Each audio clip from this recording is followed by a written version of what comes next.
What is up, everybody? I have finally got my hands on College Football 26, the brand new installment in the series of college football games made by EA Sports.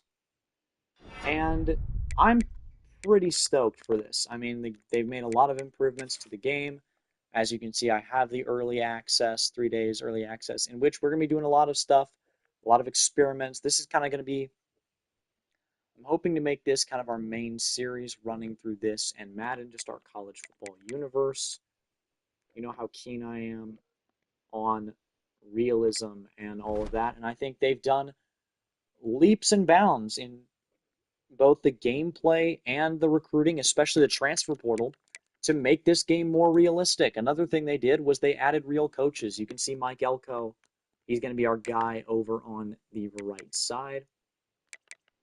So we're just going to dive as deep as we can into this game in this episode and try to get a couple games in. I'm going to see if I can find a rhythm of what I'm kind of going to be doing with this series. Super excited to use the dynamic substitutions again for a guy who's really into realism and getting everybody rotated in and out easily. That is so much easier than having to pause the game and go to the depth chart every few plays. Anyways, taking a look at the Heisman watch, I think this should be the same in all your dynasties. It's Jeremiah Smith, Ryan Williams, the two cover athletes on top. Jeremiah Love is super talented. Jordan Tyson is here, and Garrett Nussmeier as well. I do believe we will be exporting the draft classes from this series into the Madden series.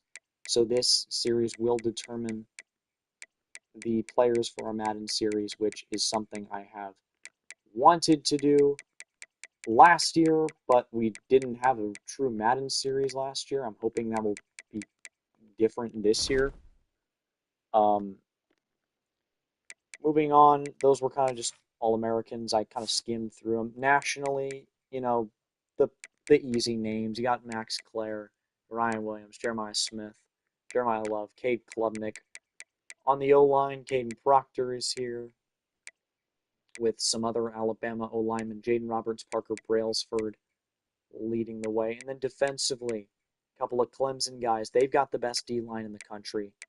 Rivaled by Texas, though. Ohio State's probably got the best secondary. You got guys like Davison Igbinosun and Caleb Downs. None of our guys are here.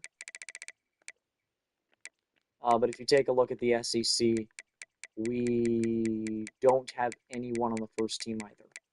Second team, we have our guy, Armaje Reed-Adams at left guard.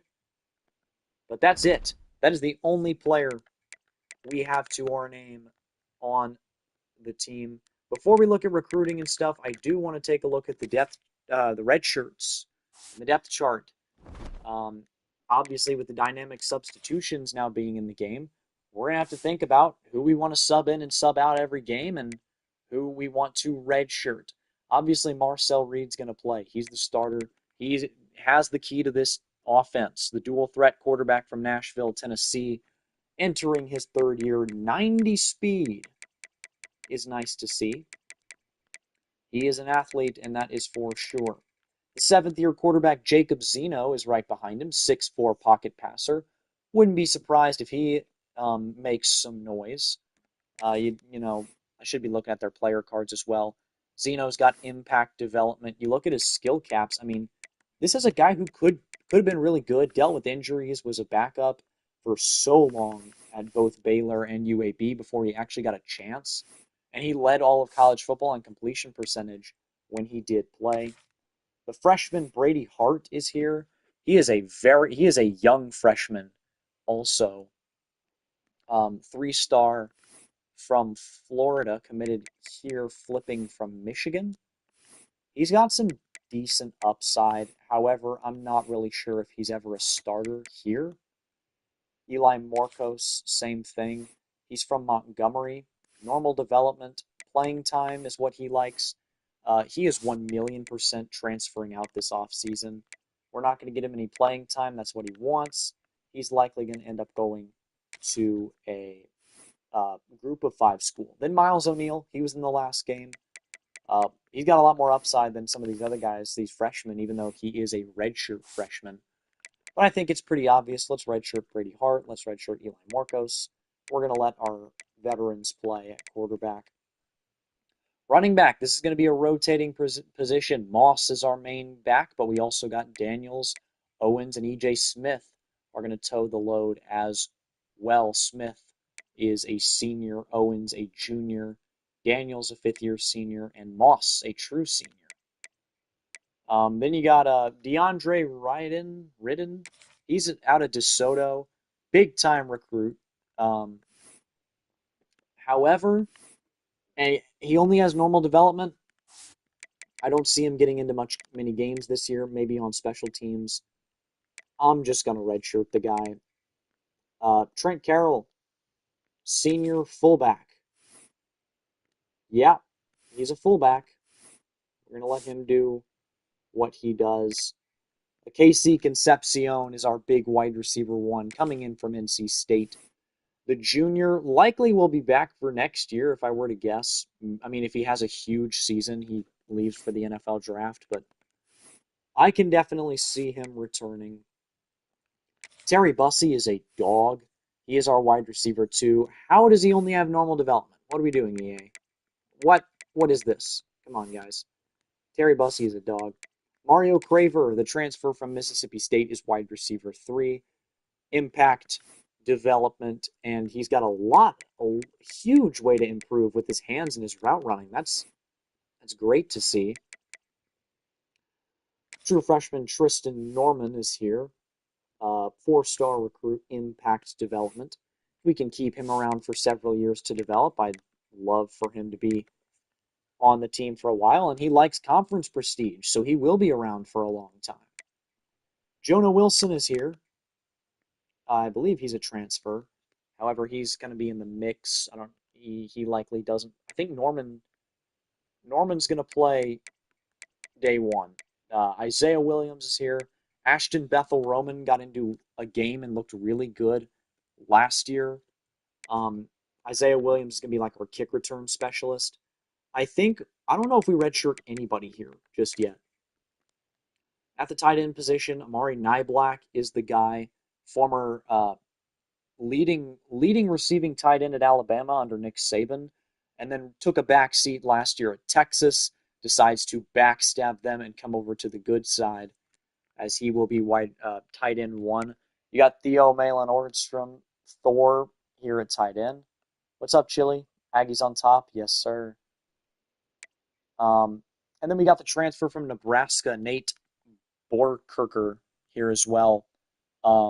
He's a all these guys are route running, receiving tight ends. Niblack being the main one. Thor had a 100-yard game last year.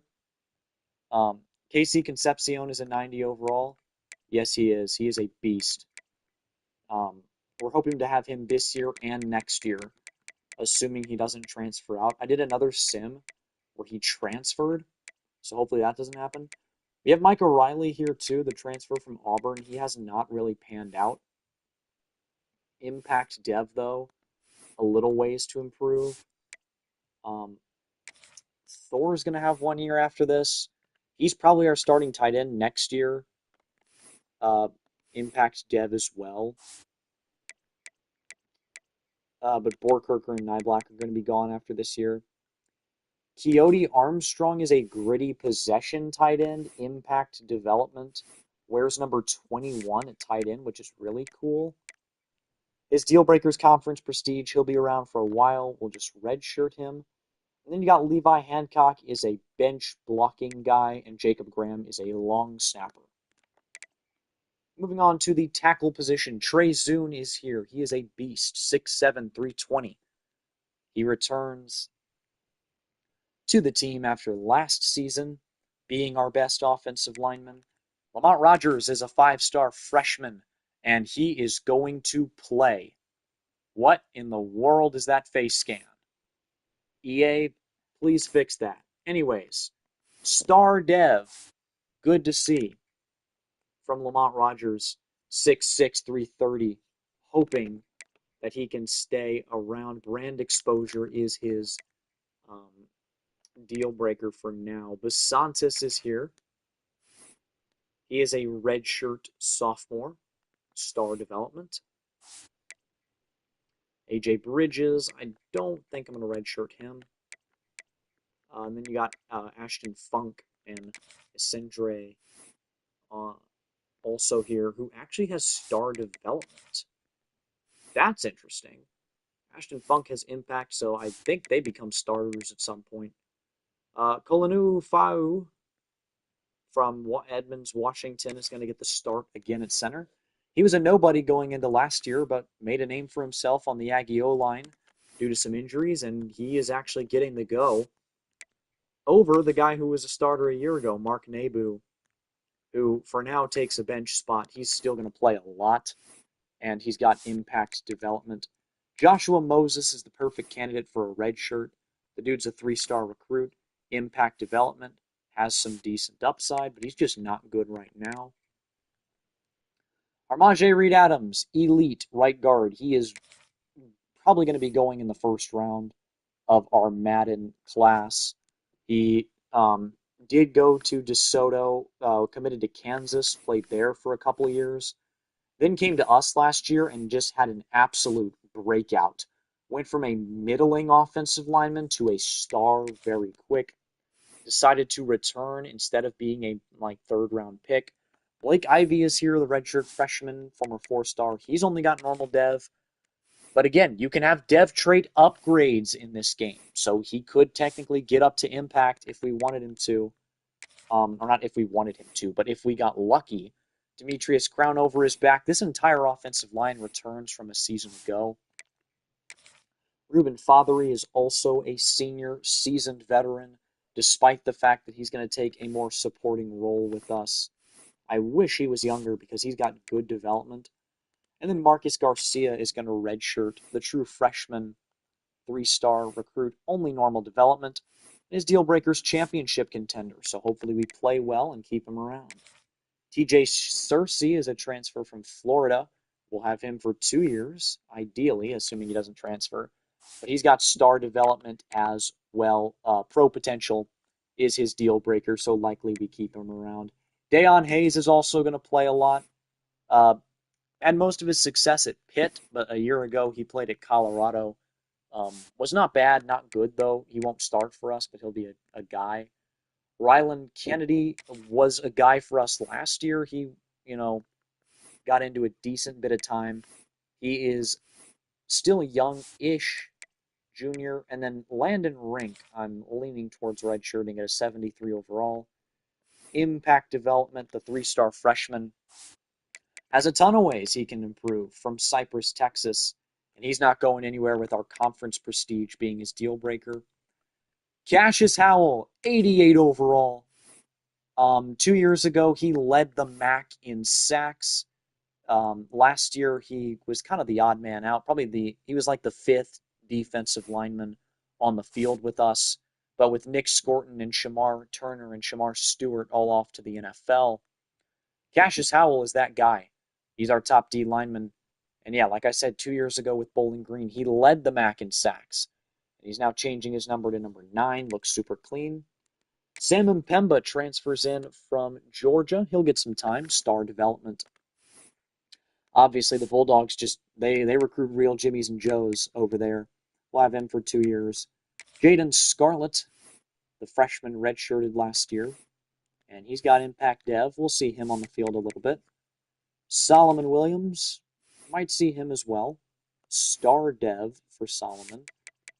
And then Christian Jackson is going to redshirt, most likely. Impact dev for him at the right edge position. I actually think I'm going to redshirt Solomon Williams too.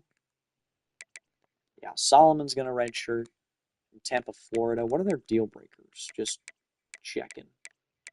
Pro potential, brand exposure, playing style. Pro potential, playing style. Cassius wants a better playing style.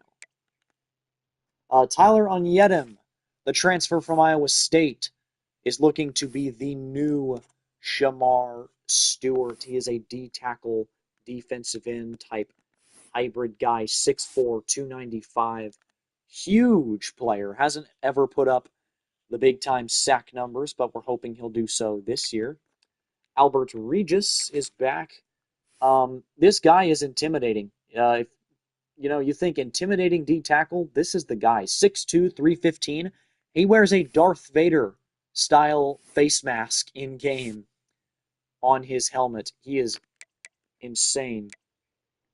DJ Hicks, the former 5-star recruit out of Katy, Texas. I believe he attended Allen High School. And then Trey Hall, who I'm not familiar with actually. I believe he is a transfer, however, that they got later in the cycle, if I'm not. Oh no, he's fake. He's fake. Okay. Dylan Evans here. Okay, I might edit him then. If he's fake, I don't want him playing.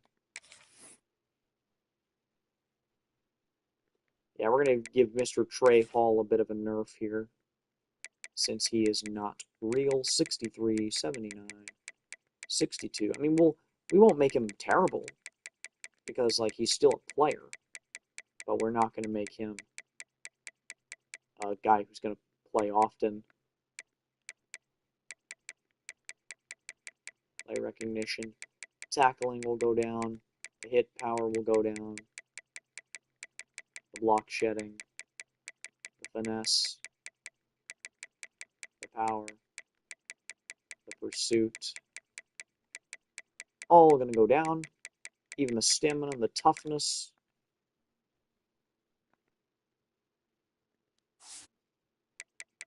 Yeah, 65 overall is much more manageable. He will redshirt. Dylan Evans, star development, redshirt freshman. This guy's going to be a beast soon, very soon. 6'5", 310. He's huge. At Sam, we got Kevin Russo. 79 overall. Is he real? Surely. No, right? That sounds like such a fake. Yeah, he's fake. Sydney Ware, Blake Richmond. I think all these guys are fake. Anyway, Scooby in middle linebacker. He is a beast. Scooby is that dude. Star development. Came over from Florida before last year. He's got 2 more years. Damian Sanford's going to be good as well. He's our other Mike. Impact development for the junior. And then Chase Brown. Impact development. Not familiar with him, probably because he's fake, I'd assume. Yeah, he's fake. He's fake.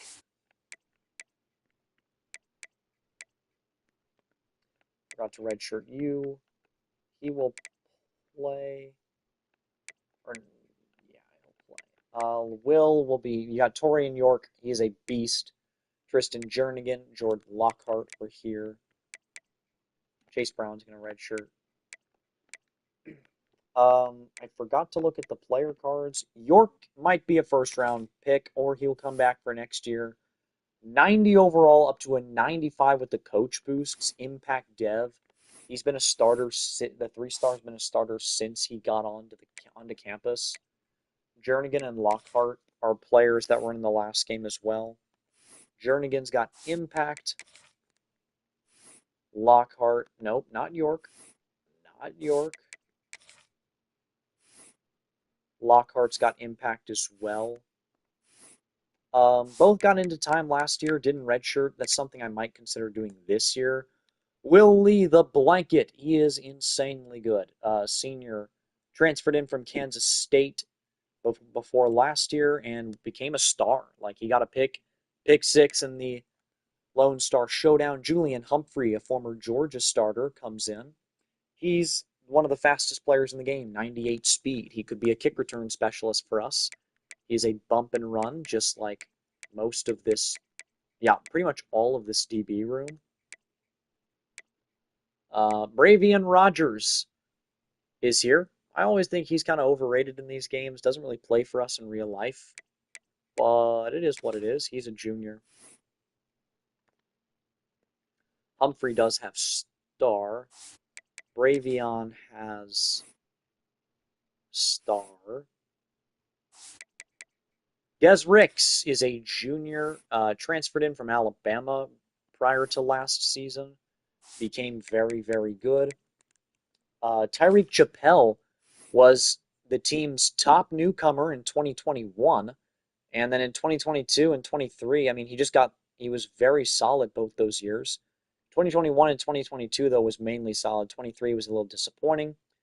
Then 2024 had big expectations, but he got hurt literally in the first game, out for the entire season. So this year he's back, year 5, but he was a starter all the way back in 2021. Surely he finds his way onto the field quite a bit. Jordan Shaw is at his third school in 3 years. He did the Michael Penix route, went from Indiana to Washington, and played there last season. Now he's an Aggie. Javon Thomas, he was the odd man out on this roster last year. He's really talented. Star Dev, 80 overall junior. However, he's just buried on the depth chart. Pro potential is a problem at this position for us as well. Freshman Dejon Petaway is here as well. I think he's got a ton of upside. 78 overall, 93 speed, but the dude's got a red shirt. Like he's not getting onto the field. And I think the playing time might cause him to transfer. Playing style, Jordan Pride, red shirt. Free safety, Bryce Anderson's been our nickel safety guy ever since 2022. He's a redshirt junior. He'll be back again next season for a possible 5th year of being a starter. Not really 5th, but like 4.5 year. Uh, his dev is star. Very good. He's been on the team for forever. I don't see him going anywhere. Miles Davis, the sophomore with impact development, is likely his successor. If he is to stick around, he likes our playing style a little bit. Jared Kerr is another guy who's been here since that 2022 season and was kind of in that same spot as Bryce Anderson, just one developed and one didn't. I'm contemplating redshirting Kerr. Rashad Johnson, the freshman, star development, I do kind of want a redshirt. Let Marcus Ratcliffe, who had 3 interceptions last year, play a little more. Just let him kind of do his thing. Dalton Brooks, he was great last year, gets rewarded, 87 rated, 88 with the coaching boosts. And he's only a junior. He'll be back next season. Kicker is Randy Bond. He is back for a 4th year starting, a 5th year on the squad. He's good. Very good. He was one of the highest scoring players in all of college football back in 2023. And then last year was a good kicker for us as well. We just scored more touchdowns and had to settle for less field goals. Jared Zirkel is a 6th year kicker. He is back after being our kickoff specialist last year. He was a kickoff specialist at Georgia before that. And then before that, I think he was at like Abilene Christian or Tarleton State. Brady Bradshaw. Is this a real person? Because I know Tyler White is. Brady Bradshaw.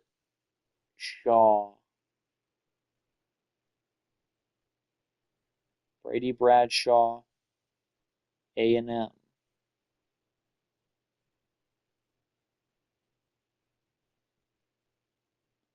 Yeah, he fake, right? I think he's fake. He looks fake. Yeah, he's fake. All right, well, we'll edit his ratings, make sure he doesn't get on the field as much. Just do, like, take his accuracy down.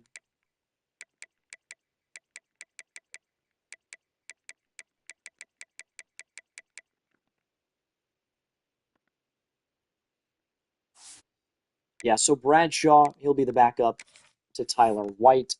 Second fiddle to White, the redshirt sophomore, a former top-rated punter recruit. 95 kick accuracy, 93 kick power. That is a dog if I've ever heard one, from Southlake, Texas. And just looking at the team in general, we are going to name captains. Tarian York is the defensive captain in real life. What are we doing? Tarian York is the defensive captain in real life, and he was the captain last year, so I don't know why he would not be our main captain. First guy I'm going to name on the defensive side of the football.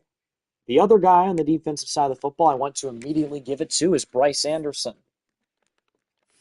He is going into his fourth year as a starter on this team. Or I guess his third year as a starter, his fourth year as a regular. And I think either Will Lee or Cassius Howell deserves that last spot as a captain. And I'm leaning towards Will Lee. So Will Lee is going to become our third and final team captain on defense. We're going to move on over to the offensive side of the football, where I'm immediately going to let Armaje Reed Adams have that honor because he is a beast.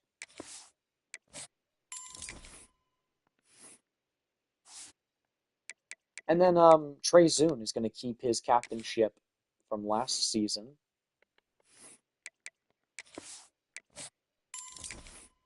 He's going to be a team captain. And then it's between the newcomer, KC Concepcion, Le'Veon Moss, and Marcel Reed. I'm going to give it to Reed. I think the sophomore QB deserves to be a captain.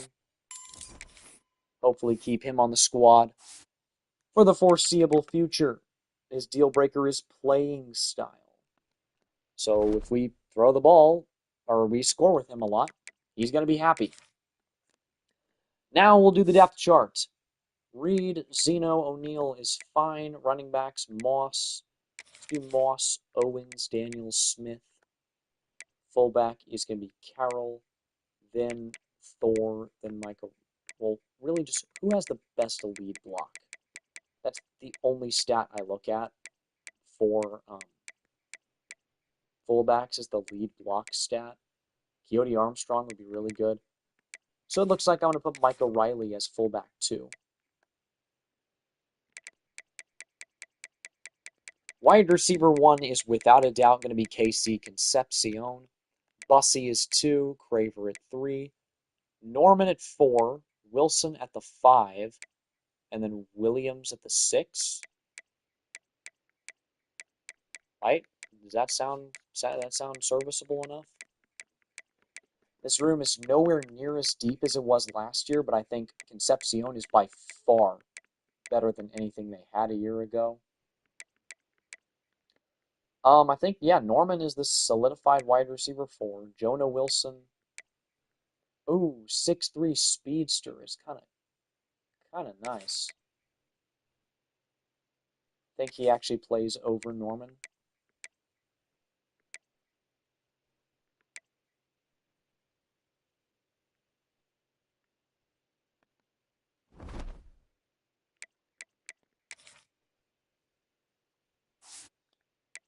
Maybe. I need to investigate this a little more.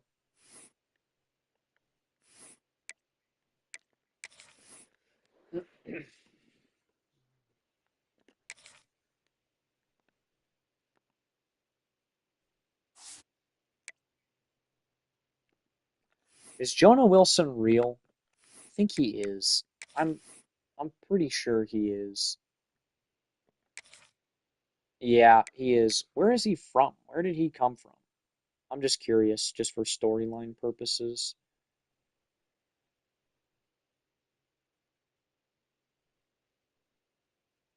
Jonah Wilson. Oh, he's the guy from Houston.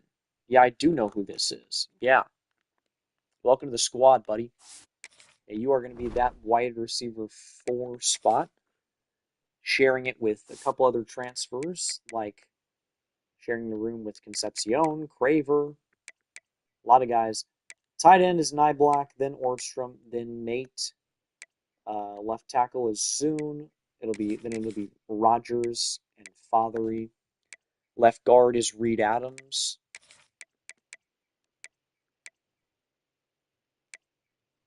Then it'll be Nebu and likely um Rogers. Center is Fayu, then it'll be Nebu and Rogers. Right guard is Basantis. Then it will be Nebu and Rogers. Right tackle is Crownover. Then it'll be Fothery and Rogers. Boom. Left edge is going to be Howell. Dayon Hayes is the backup. And then Sam Mpemba is the 3. Right edge is going to be Cersei. Then Kennedy. And where is Hayes? Cersei, Kennedy, Hayes. D tackle is Onyedim, Regis, Hicks, Evans, and yeah, Hayes. Exactly what I was going to put. Actually, maybe Jaden Scarlett. He's a big boy. He's a big dude. Now I'm going to stick with Hayes. Sam is Torian York.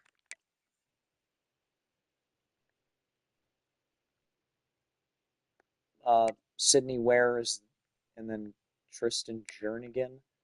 Mike is Scooby, then Damien, then, yeah, sure. Well, let's do Russo.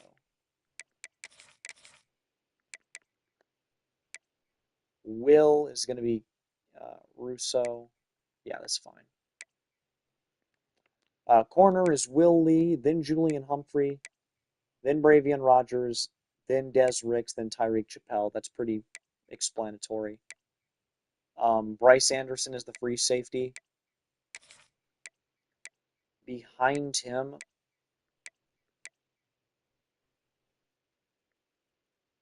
I want to get some. I want to get some Marcus Ratcliffe. I want to get some Miles Davis and Marcus Ratcliffe action.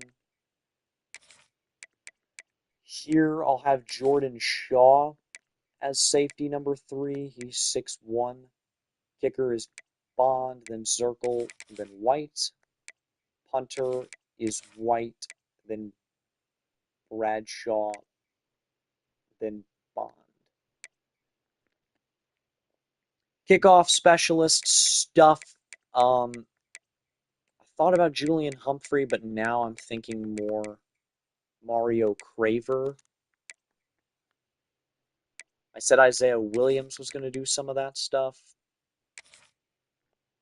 I think it's going to be something like Craver, Williams, Smith, Bussey, and Bethel Roman. Bussey is the punt returner. That's exactly what I was thinking. Williams will go here. He'll be punt returner 2. KOS is going to be Zirkle, then Bond, then White. Long snapper. Oh, they changed this to where long snappers actually matter. Wait, what? That is actually, yeah, there's a long snap power rating. What? Yo, wait, that's so cool. Wait, Jacob Graham is our long snapper, right? He's got the best long snap rating. But Levi Hancock is better blocking? Ooh. Oh. Let's go Hancock. I like that blocking. 3DRB is going to be Moss, then Smith. Power back is going to be Moss. Yeah, both him and Daniels are kind of neck and neck. Actually, I kind of want Daniels being my power back. Slot receiver is going to be Craver. then Wilson. I kind of like Bussy in the slot, to be honest. I want to see that quite a bit. He's a very gadget type player. Here is Howell, Cersei, and Pemba. Oh, no, I don't want York on the D line. Howell. Or no, not Howell.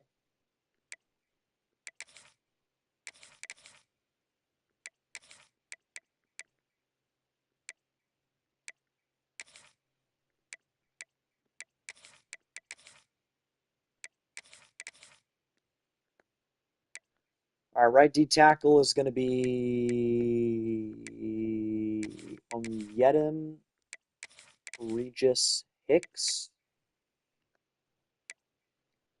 Sub linebacker.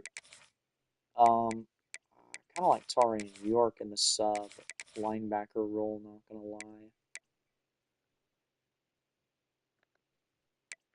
Slot corner.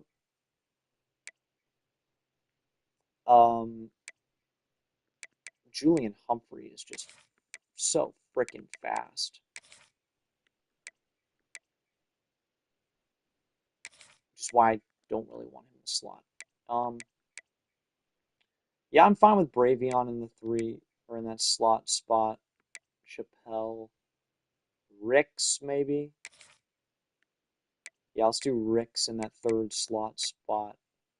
Nose tackle is Tyler Onyedim, then Regis, then probably Big Dylan Evans. Yeah, Gadget. That's exactly what I wanted to see. Bussy and Concepcion are both perfect at that. And then the 3, I kind of want EJ Smith. Not gonna lie to you. Right? I kind of like EJ Smith in that 3rd gadget spot. But that's gonna do it for the depth chart, I suppose. Let's look at recruiting.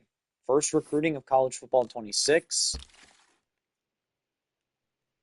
See what we're looking at. Quarterback. Actually, I'm going to go grab a drink of water. I'll be right back, guys.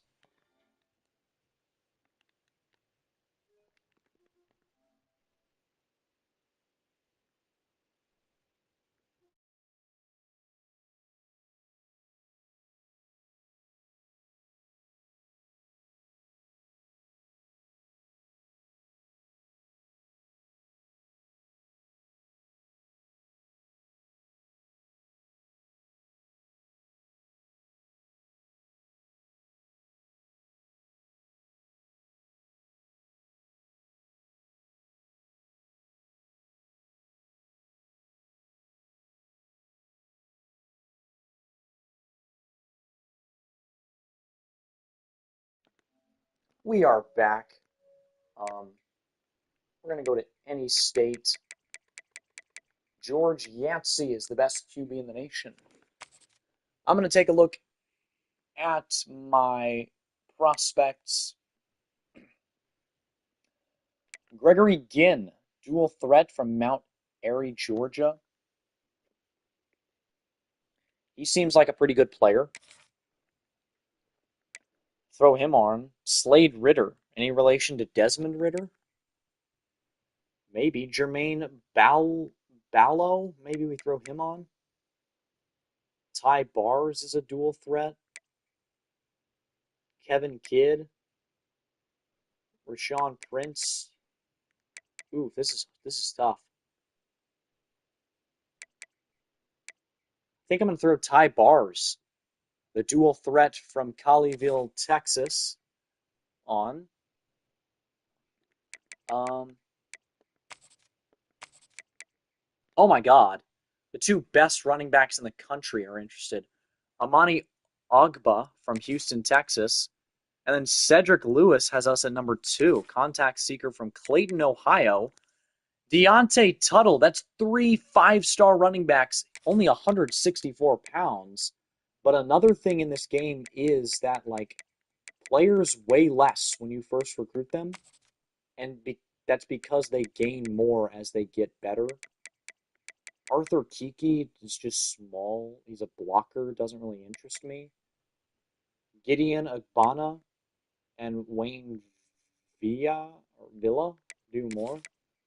Gideon, Wayne, I'll add them. Kind of maybe looking for a big bruiser back.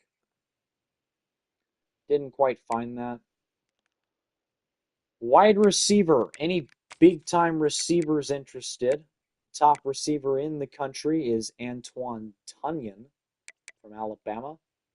Gabe Grimes, 6'5" from Jacksonville, Texas. Yeah, welcome. I will offer you. Kai Span, also 6'5". Yeah. Let's do Ben Spears, the speedster. Should probably be looking at their deal breakers. Proximity to home, championship contender, coach prestige.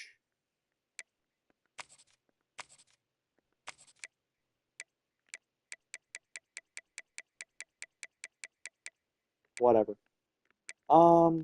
Screw it. Tight ends. I don't know if we. Yeah, let's do. Celeste Miles is 199. All right, let's do Miles. Throw him on. Tackles. You could always use some more tackles, whether that's on in this or in the recruiting trail. Tavares Aragus from Hallettsville, Texas. Welcome, welcome. Any like big. Yeah, that's what I'm saying. Big 5-star tackles. Interested. Devontae Ty and Dylan Selzner. I also see Alejandro Escobar here. Offensive guard Hayden Lund is a 5-star. I also like Gideon Chukwuma.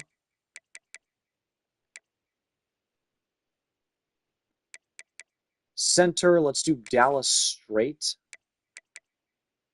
and Roland Braham. Edge, any edge rushers interested? I'm going to go after Deron Larson, TJ Purdy. I think that's fine. D-tackle, boom! Jacquez Gage from Nashville, the number 4 player in the country, is interested. Maybe Anthony DeBerry goes on the board as well. Yeah, throw him on.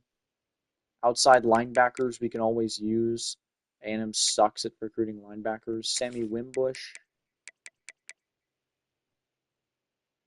Sam Lotulelei from Miami, Florida. Mike Manny Hayden. Yeah, he looks pretty good. Let's do Clarence Mayo as well. Corners. Yeah, Ross Cooks, number 1 player in the nation. I'm in there like swimwear. Frederick Arma. Safety. Steban Price. Montreal Broughton. And I think that's going to conclude our group here. Obviously, we want a bunch of spots for the transfer portal when that rolls around. Gregory Ginn looks fine. Ty Bars. I should probably offer scholarships first and not be an idiot. Yo, what? Why does Lewis not love me? Hold up. Lewis, playing time. Ooh. So I got to remove a running back if I want Lewis to love me. I don't know if I can do that, buddy.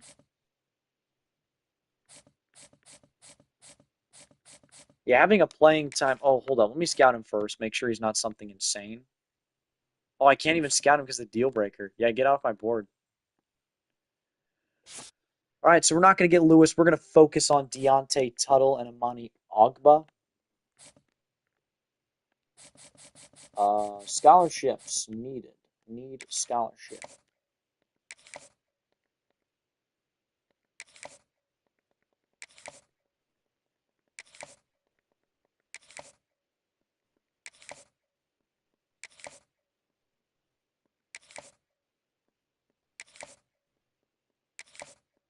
Just offering a ton of scholarships here to all these new players.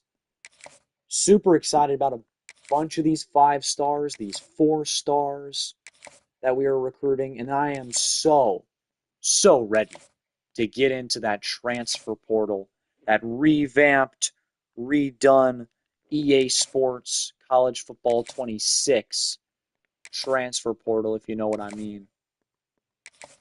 Because I'm sure it's going to be filled with names, including probably quite a few from our team. That's going to make me want to throw something.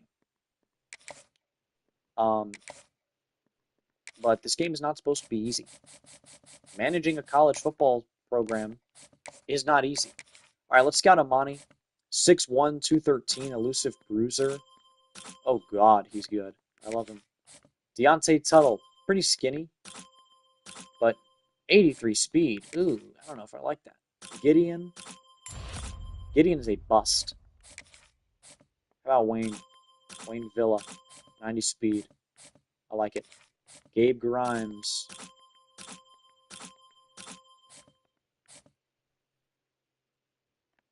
Wait, what positions do I have as easier to scout? Not you. D-line.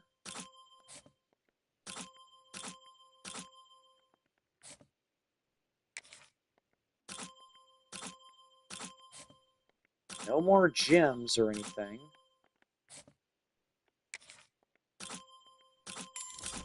Boom! Sammy Wimbush. The 4-star Will from Oklahoma City, who has us in 10th, likes us. Or we like him. Sam Olotulele is, who of course has us in first, is not as happy. 5-star Manny Hayden's a bust. Of course, that's at like the position we need the most.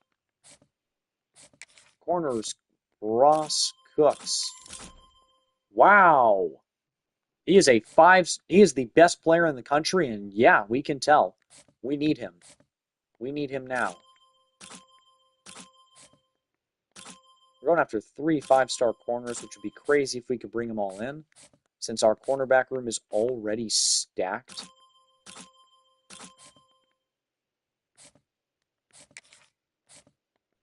Sam Eberle, Stevan Price, and we'll scout Montel Broughton, a safety who is a bust. He's a bust. I don't know if we're going to recruit any busts in this series. Let's scout the other 6'5" guys. Kai Spawn. So we got 2 6'5" guys on the board, one with 87, one with 89. I want to scout the 5-stars, but it's also like they're 5-stars. We know they're good. Like, I think I'm just going to play it safe. I'll scout Celeste Miles. Ooh, he looks kind of good. Yeah, he's a gem. Ben Spears from New Orleans. He's a Louisiana boy, 93 speed.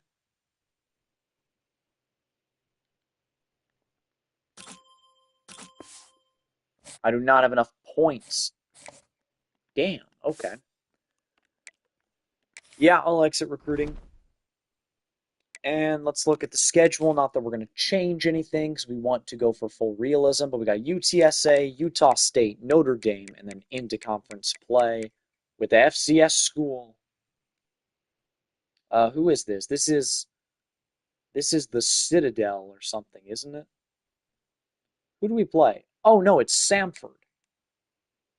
It's Samford.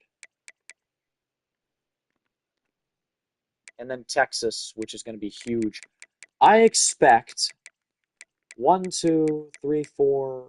Let's go 5, 6, 7. Let's go 8 wins. I'm going to set a goal to be just Texas A&M, the classic 8-4. Can I edit my coach since I'm real Mike Elko? I can't. I was like, that would have been crazy. Can I change my gear?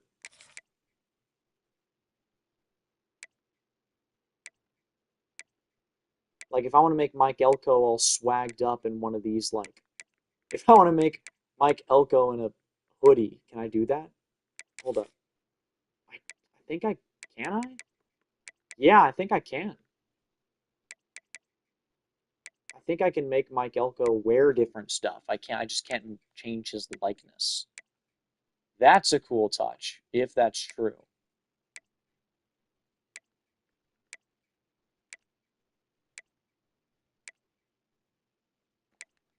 Not sure what I want to make him wear. Kind of want to go with this. Let's go with this.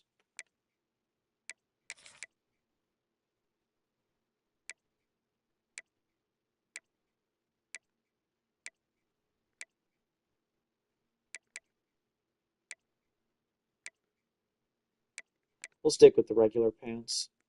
All right, there he is, Mike Elko.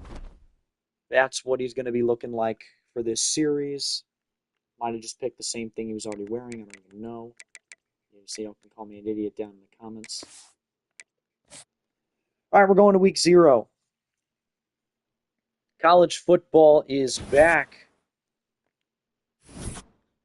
You can see we already have some big-time threats to transfer already, because that's college football.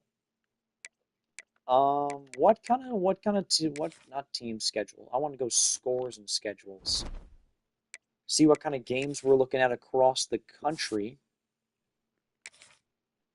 So I can't like spectate games yet, but Kansas State, Iowa State, Fresno State, Kansas, Sam Houston, Western Kentucky, and Stanford, Hawaii.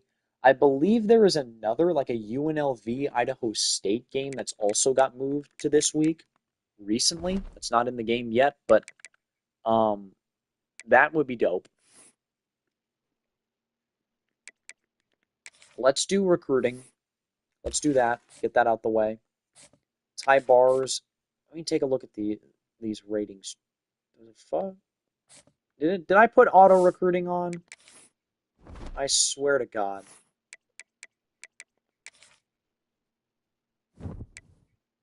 Oh, fuck me. Oh, God.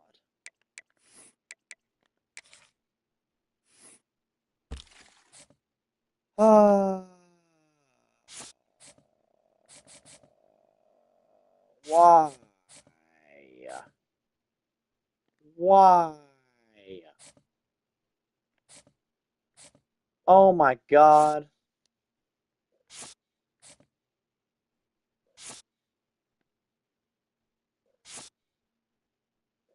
This is gonna make things so much harder since the stupid CPU just removed every player. I gotta offer scholarships all over again.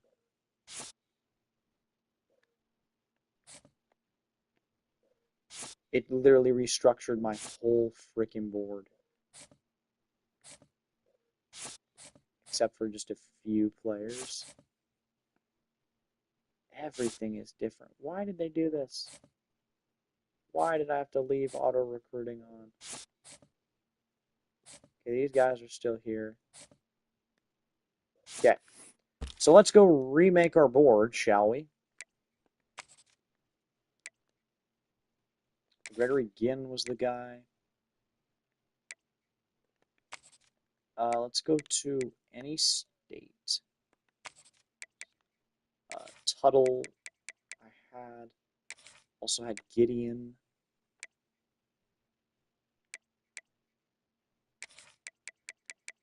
Grimes, I had Span. I had Spears. I had the gym tight end. Celestia Miles, yep.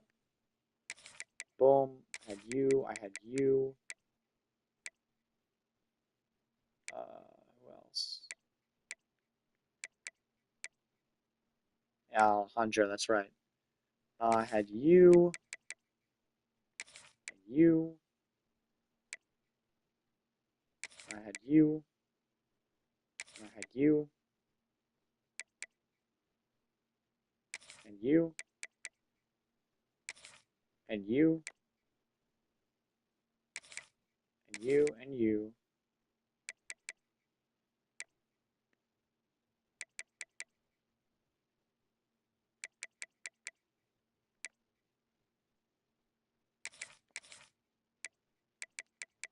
to.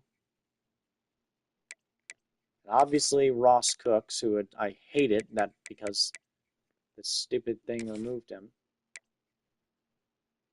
Let's go. Got all these guys.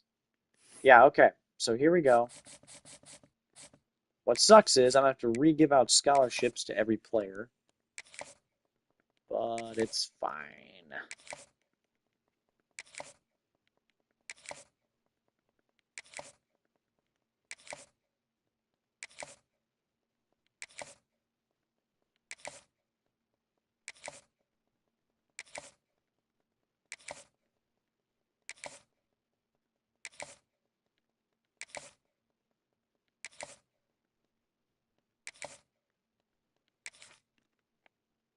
Alright, so that wasted 100 points. But anyway, hours, that is. But anyways, Sam Eberl. Do we want to go after him?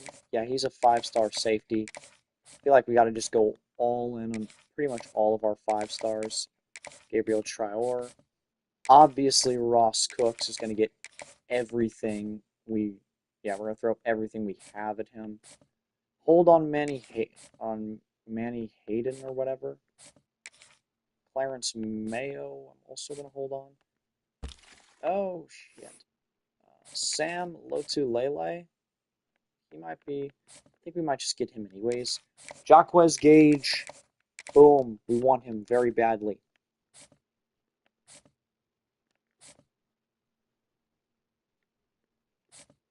Deion Larson.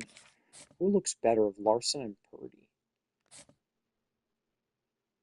I think I like Deron Larson a little more. I don't know if I will keep those points on him or not.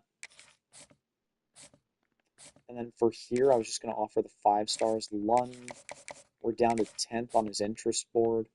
It's going to be a clawback against teams like Texas. Same thing with Dylan, we're 7th. With Devontae, we're 6th. Tight end, Celeste Miles. Obviously, we want him.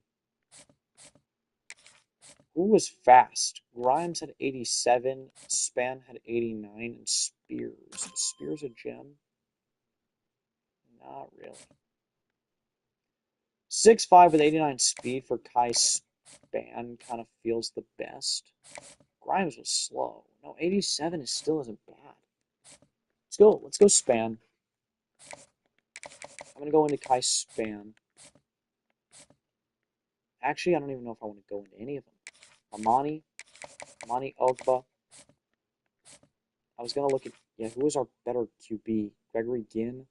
93 throw power, 81 speed, 92 throw power, 81 speed, the accuracy. Yeah, I kind of want to go into Gregory.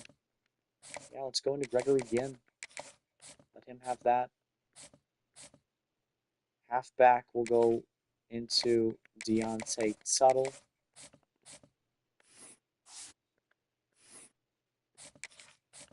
Wayne Villa.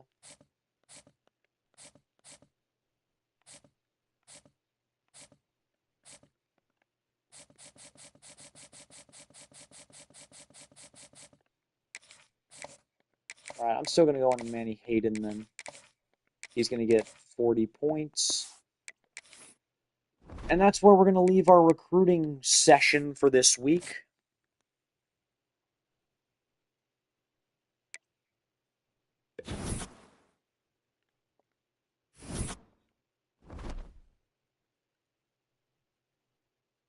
Alright, so here we are, week 1. We'll look back into recruiting because we should have some more time to spend. Gregory Ginn, we got Amani Ogba, Wayne Villa. First on Deontay Tuttle, which is huge. Gideon, I think I'm just going to remove. I don't like him enough to keep him on the board. Gabe, we're not going to get. Kai Spawn, we're looking good. Ben Spears, I'll keep for now.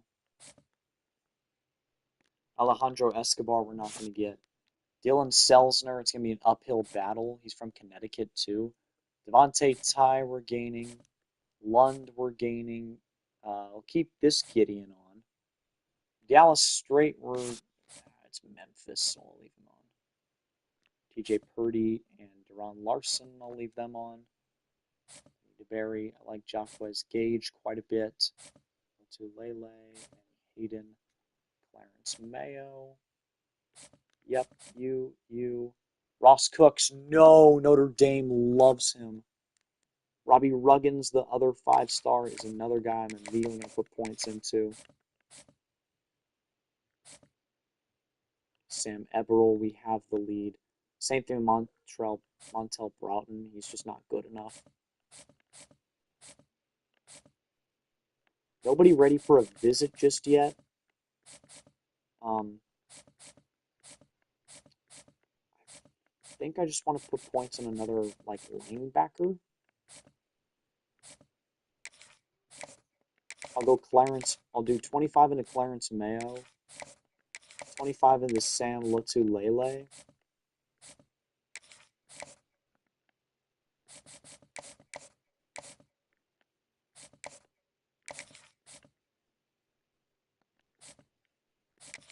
And then I'll put 10 into TJ Purdy.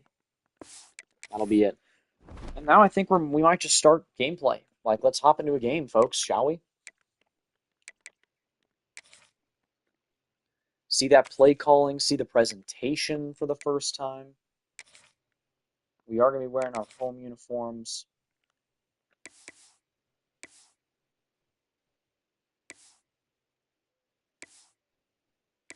I'll have them mix it up a little bit with the blue, white, blue. All right, let's ready up. And let's enter College Football 26. Here on the channel. Look at the theme crowd. Home of the 12th man. This is not a cutscene that was in the last game. Do they have power? They do not. That's what I thought. There is Reveille, the mascot. Along with... Hold on, let me turn down my room volume. So the Aggies take the field for the first time in the 2025 season. They'll face up against the UTSA Roadrunners. Look at that beautiful graphic. As the players start warming up in the end zones for what's going to be a crazy, crazy game. Got theme by Travis Scott blasting. Isaiah Williams on the kick return. Williams takes it out to the 22. And there is Mike Elko entering year 2 as a head coach in the SEC. Taking a look at the impact players. On our side, it's our Myjai Reed-Adams and Tari and York.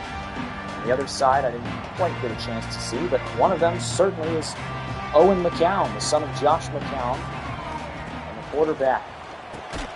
There's a quick pass to Craver. It's incomplete. So the first play of the season is an incomplete pass intended for the transfer. It's giving me hints. Yes, I know how to audible here. AC Concepcion to the outside. His first catch of his young Aggie career. It's now 3rd and 8. Reed, we know he can make stuff happen with his legs as well if we want him to. There's over the middle to Bussey. It's caught. First down, Terry Bussey. And the Aggies moving quick. Concepcion, Craver, the personnel. And that's over the middle. It's Casey again. The Aggies move the chains for the second straight play. And through the roots in the crowd, there's Le'Veon Moss for 8 yards. Also, with the dynamic substitutions, we can have running backs rotating in and out easily. You'll see a ton of guys toeing the rock for us this season, Moss being the primary back. Here he is again, Le'Veon Moss with a juke move. And he's going to go to the house. A quick touchdown, and Le'Veon Moss takes a bow. The Aggies are now up 6-0. Oh my God, what a run from Moss. After picking up 8, he decides, hey, I'll pick up the first down, break 2 guys' ankles, And by the time he was in the end zone, there was nobody within a 20-yard radius. He high steps his way for the first score of the series. And Randy Bond's extra point is good. You see they got the All-State net in the background. I don't know how much. I think I'll play like a little bit of defense. I don't want the games to drag on, and mainly because I think the game, like the stats, get pretty unrealistic if I play a lot of defense. There he is, Owen McCown, 79 overall. Had a very nice year last year with these Roadrunners. But we will, of course, play the first drive of the season. Here come the Aggies.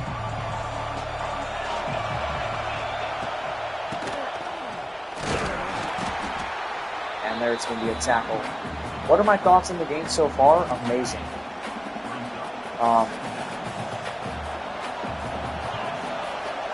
I'm loving it. I think oh my God, Cassius Howell, what a play! It's an RPO, and Howell blows it up for a 5-yard loss. The crowd goes wild. Mo Bamba playing in the background as Howell already with a sack. He scoops up McCown, throws him to the ground. Another thing they added this year in the rendition of the game is the crowd singing along to stadium music. McCown, the lefty, wheels it out to the receiver, who spins and gets 4. However, the Aggies get the stop. And now it'll be a punt for UTSA. You hear the crowd going insane. This is the 11th toughest place to play in all college football, according to EA. Bussey gets a speed boost to the outside. And Terry Bussey with a spin move. He's past the 45, out to the 47. So here come the Aggies, who ran it extremely well their last time up. Le'Veon Moss was a beast. That one is caught by Nyblack, who breaks the tackle and picks up the first. Under pressure, Reed had to get rid of it quick, and he was able to do just that. Pick up the first down for the Aggies. Reed snaps it. He'll go over the middle. High ball for Bussey, who makes the grab. It'll be 2nd and inches. Reed's found success quickly. He's 5 of 6. Reed changing the play at the line. Gives it to Moss. Moss will pick up the first down and move the chains. He's got 3 carries for 53 yards. That's about as good as it gets here in Aggie land. Moss gets caught up there. He'll only get 2. As you see, the sun is starting to set. Another thing they added in this new game is dynamic lighting and time of day. Moss, spin move. Le'Veon Moss off to the races again. 5 carries, 72 yards. What a day for Moss.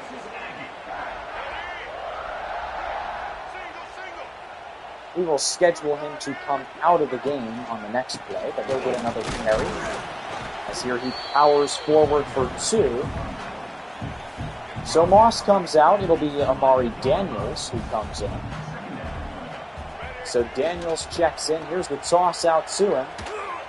Bounces off the tackler and then gets absolutely pummeled. Daniels will lose 1. And Ruben Owens now in the game at halfback. So we're getting the entire rotation. Reed to scramble. Reed on the run, and it's caught. It's an absolute dart. Casey Concepcion points into the crowd after his first career Aggie touchdown.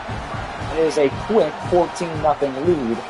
Reed now with the same amount of touchdowns as incompletions here in the first quarter. That's an 8-play, 55-yard drive for A&M. Made it look easy. We will kick it back to the Roadrunners with Jared Zirkle.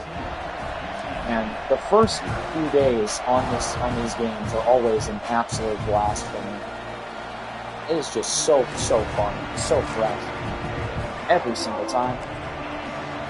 Here come the Aggies.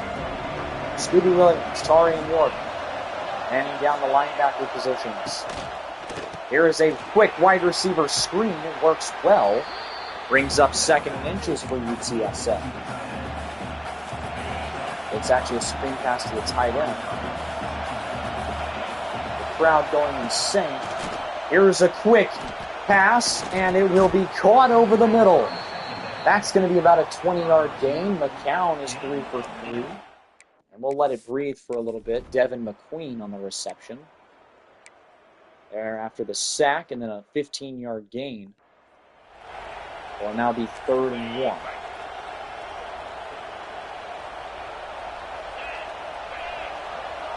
Third down. They snap it. McCown on the keeper. He'll go, and he will be tackled by Marcus Ratcliffe. We will do some substitutions here. Anderson Brooks. Okay.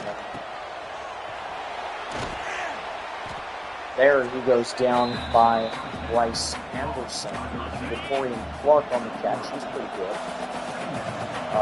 Regis will come out for Hicks.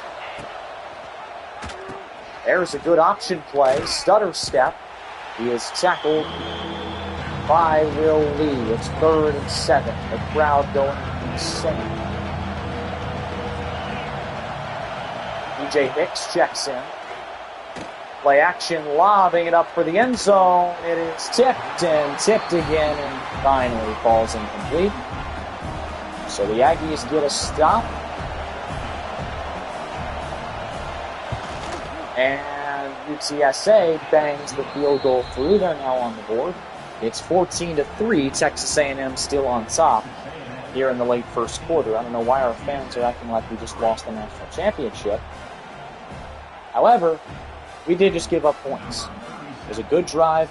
UTSA had a lot of backwards plays, but they also had some big chunk pass plays that helped them get into field goal range. Isaiah Williams. Williams out past the 25 to the 28. How about Williams? On that play, Ruben Owens still in at running back. Reed to scramble. Reed sets his feet, throws on the run, and it's a faulty pass. Concepcion ran his route perfectly. It's just Reed didn't have time to step and fire to his wideout. Here's a quick pass to Thorme and Oldstrom, the Swede tight end. And that'll end the first quarter. A&M with 14, UTSA with 3. And now you see it's pretty much nighttime. After it was bright outside when this game begun, it's now dark in Kyle Field here for the themed crowd. As you can see, the crowd getting involved. 3rd down and 3 will audible here to an RPO, something the Aggies do quite a bit. And they'll pass, but it's broken up. We'll punt it away now. 2nd and 10. Reset it to the starters here for the next play. We're using DJ Hicks there. 2nd and 10. Hand off. And it will go for a first down and more. The Roadrunners move the chains, and they will run up to hurry up. So we can't make any subs. Here comes the blitz. Quick pass again. It's over the middle for 4 yards. They run hurry up yet again. This crowd getting loud. Handoff once again. The running back finds the open space. It's 3rd inches. They'll find him.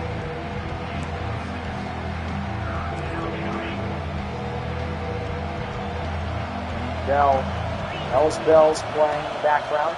Here's a quick RPO. The receiver's open. And it's Clark. Breaks a tackle. And there looks like a player is injured for UTSA on the play. And they get another field goal. It's now a 1-possession game, technically. Moss checks back in. He'll get it up the middle. Moss for 4.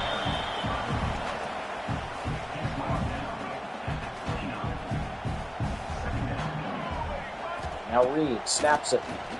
Over the middle, it's Niblack. Amari Niblack off to the races. That's a first down and more. He'll celebrate as his teammate TJ Searcy helps him up on the sideline after a huge game. I don't care. I know how to run the option. Keeper for Reed. Marcel Reed with the block. Reed down the sideline. Is anyone going to catch him? No! Marcel Reed takes it himself for the touchdown. A huge play all the way to the house for Reed. Take a look at it again. I told you he is explosive. And here he takes it for a near 50-yard touchdown with his feet. Absolutely dusting the DB.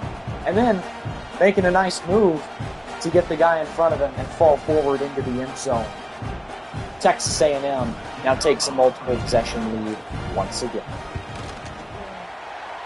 You can see they've also got it to where forever quarterbacks were the only players that could be holders. Now it's much more accurate. We see mainly punters are holders nowadays. And that is what is present in this game as well.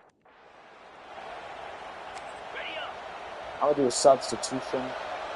Let's get Searcy out for Dayon Hayes soon. Here's a handoff, and that's going to be a TFL. It was Howell and company. Albert Regis, the Darth Vader mask on the D line. Let's use our Dayon Hayes as he comes in to the game. Red zone opportunity for UTSA. Play action. It is caught. McCown with a dart to DeCorian Clark. I don't know why I said it like that. DeCorian Clark, who has his fourth catch of the day already.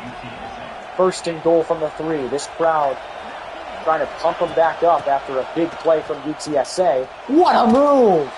A stutter step.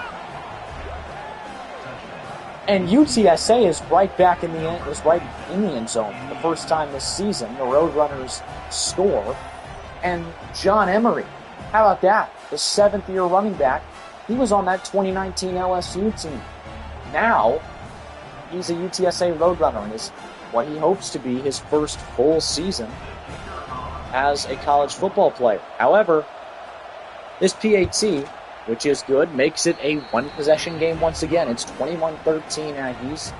It's been mainly good offensively, but defensively, we've struggled a little bit recently. Here's Mario Craver to get the kick return. He will go, and it's not a bad return for Craver. So here is a 2-minute drill for Marcel Reed and friends.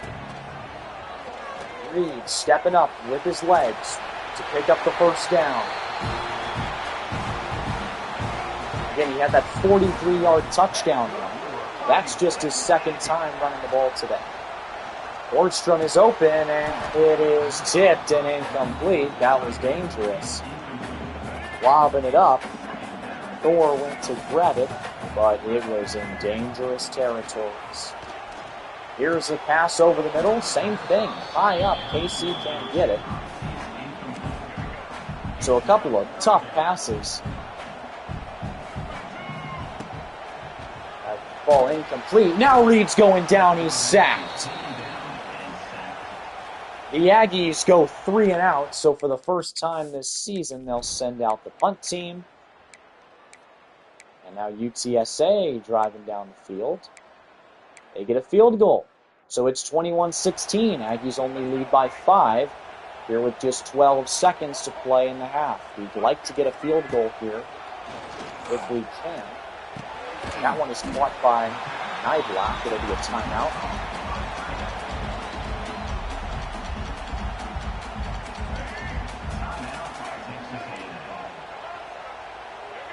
Interesting. Play action. Reed rolls out. Doesn't like what he sees. It's a fumble, and it's picked up by the defense. They will be racked up inside the 15. That was dangerous. Aggies turn it over for the first time this season. Le'Veon Moss makes a half-saving tackle that UTSA could have taken the lead with that play. Here we go to halftime. This crowd is packed, but this game's been good. Le'Veon Moss has been towing the rock very well for us. 7 carries, 78 yards, including a highlight reel touchdown play. UTSA with another field goal. This defense continues to bend constantly, but never do they break. 21-19 is the score. Moss with the play. Juke move. First down and more for Le'Veon Moss, who is having a near career day efficiency-wise. Now here's the play that helped Reed score a huge touchdown. Here he goes again. Marcel Reed, can he do it again? Yes, he can. Marcel Reed all the way to the house, and it's another huge house call for Reed. He hits the gritty in the end zone, as Texas A&M is an extra point away from taking another multi-possession lead.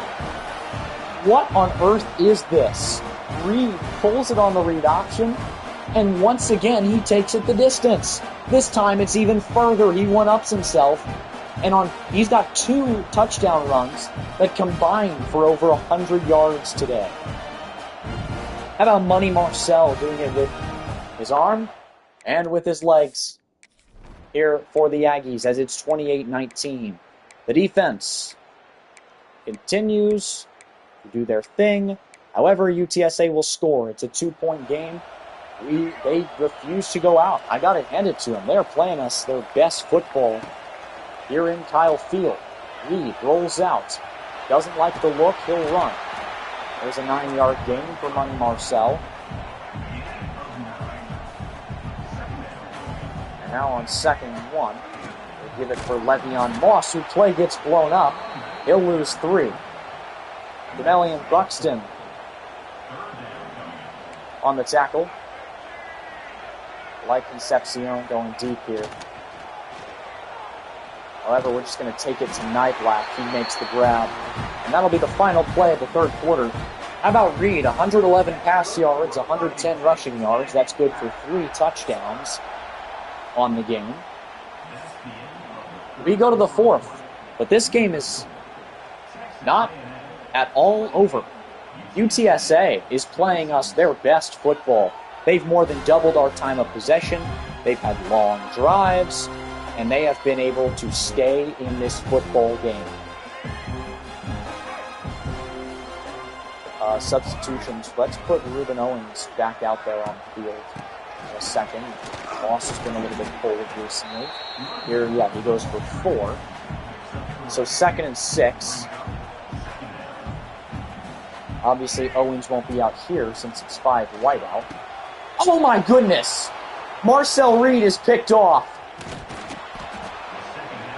That wasn't even that was just a bad throw. He was an open receiver, but Reed is intercepted, and UTSA scores the immediate touchdown.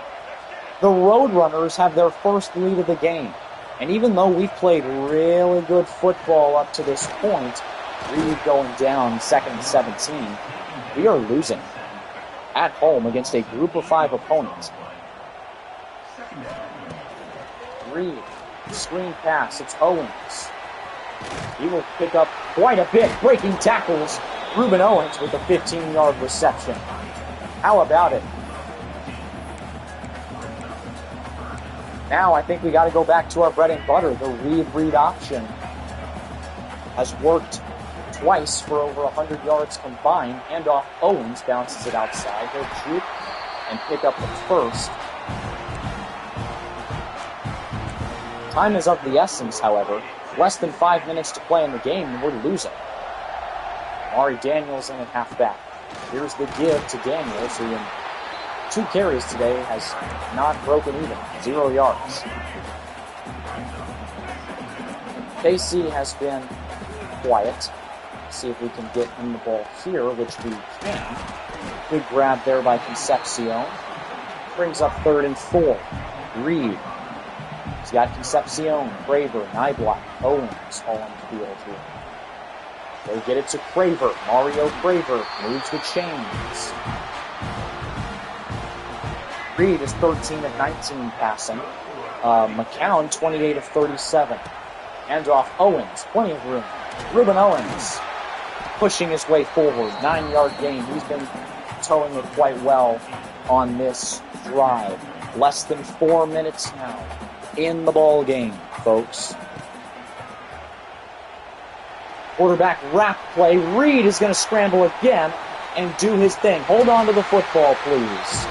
Marcel Reed, once again, doing it with his legs as he pumps the fist forward. First down, Aggies. Reed snaps it. Here he'll scramble again. Quarterback spy is right there. Ball on the ground, and it's picked up by UTSA. The Roadrunners could win this football game. Reed turns it over again. However, our defense finally clutches up. We get the ball back. That's huge. That is utterly massive. So Reed fumbles it. Reed to scramble now. What is he doing? Here he forces a throw, but it's dropped, almost caught by Craver. That would have been incredible if he were able to hold on to that football. I said baseball. Here's Thor, makes the catch, short gain.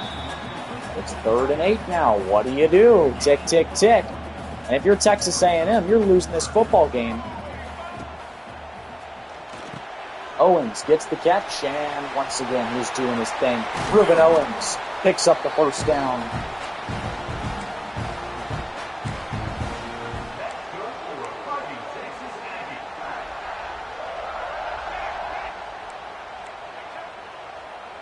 All right, we'll get one more playoff before the 2-minute warning. It'll be a Ruben Owens first down. Will it be a Ruben Owens touchdown? It will not.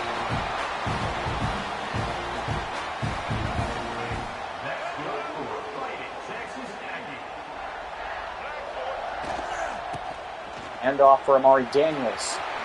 Daniels, juke move. Daniels down to the 1.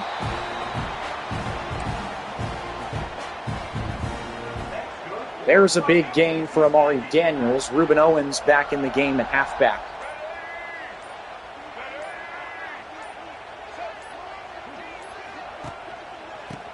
Owens gets the handoff. He will not go in.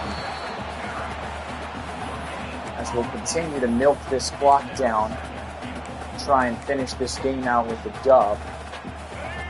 45 seconds to play in the game. Reed snaps it, and he gets in.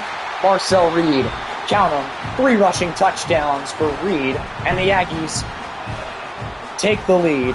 Finally, they deserve to have it, and now they have it. Marcel Reed has 3 rushing touchdowns today to go along with the passing score. And we are just about on our way to a victory, folks. Up by 2. 40 seconds away. No funny business, please. Circle the kick. It's up. And it will be kneeled down. 40 seconds. 3 timeouts for Josh McCown Jr. The thing is, the Roadrunners need to get in field goal. That's all. Handing it off. Not getting much. There's timeout number 1.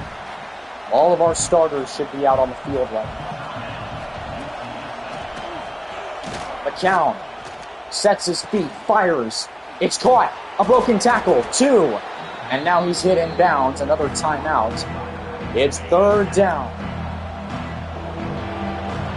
This crowd getting loud for their Aggies. They need a win.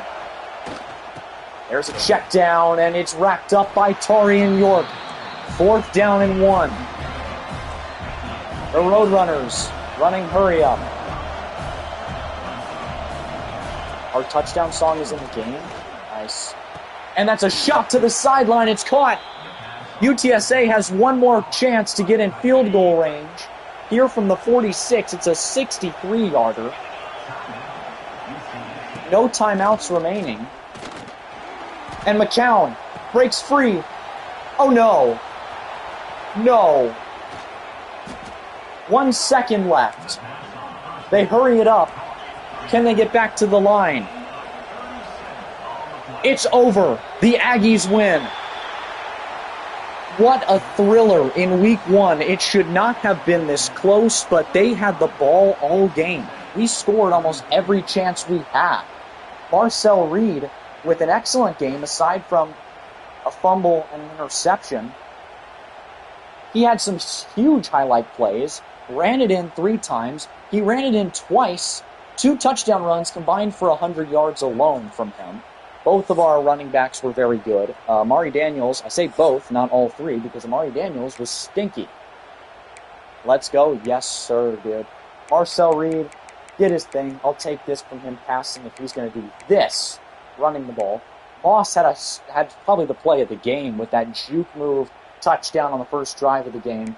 Owens was good in limited time. Is it slower? Absolutely not. It's still awesome. Daniels had a nice stretch down the line. Receiving, Niblack leads the way with Owens, Concepcion, Bussy, Thor, and Mario all getting some time. Craver dropped it twice. Blocking, no sacks given up. 16, my goodness, that's a big breakfast.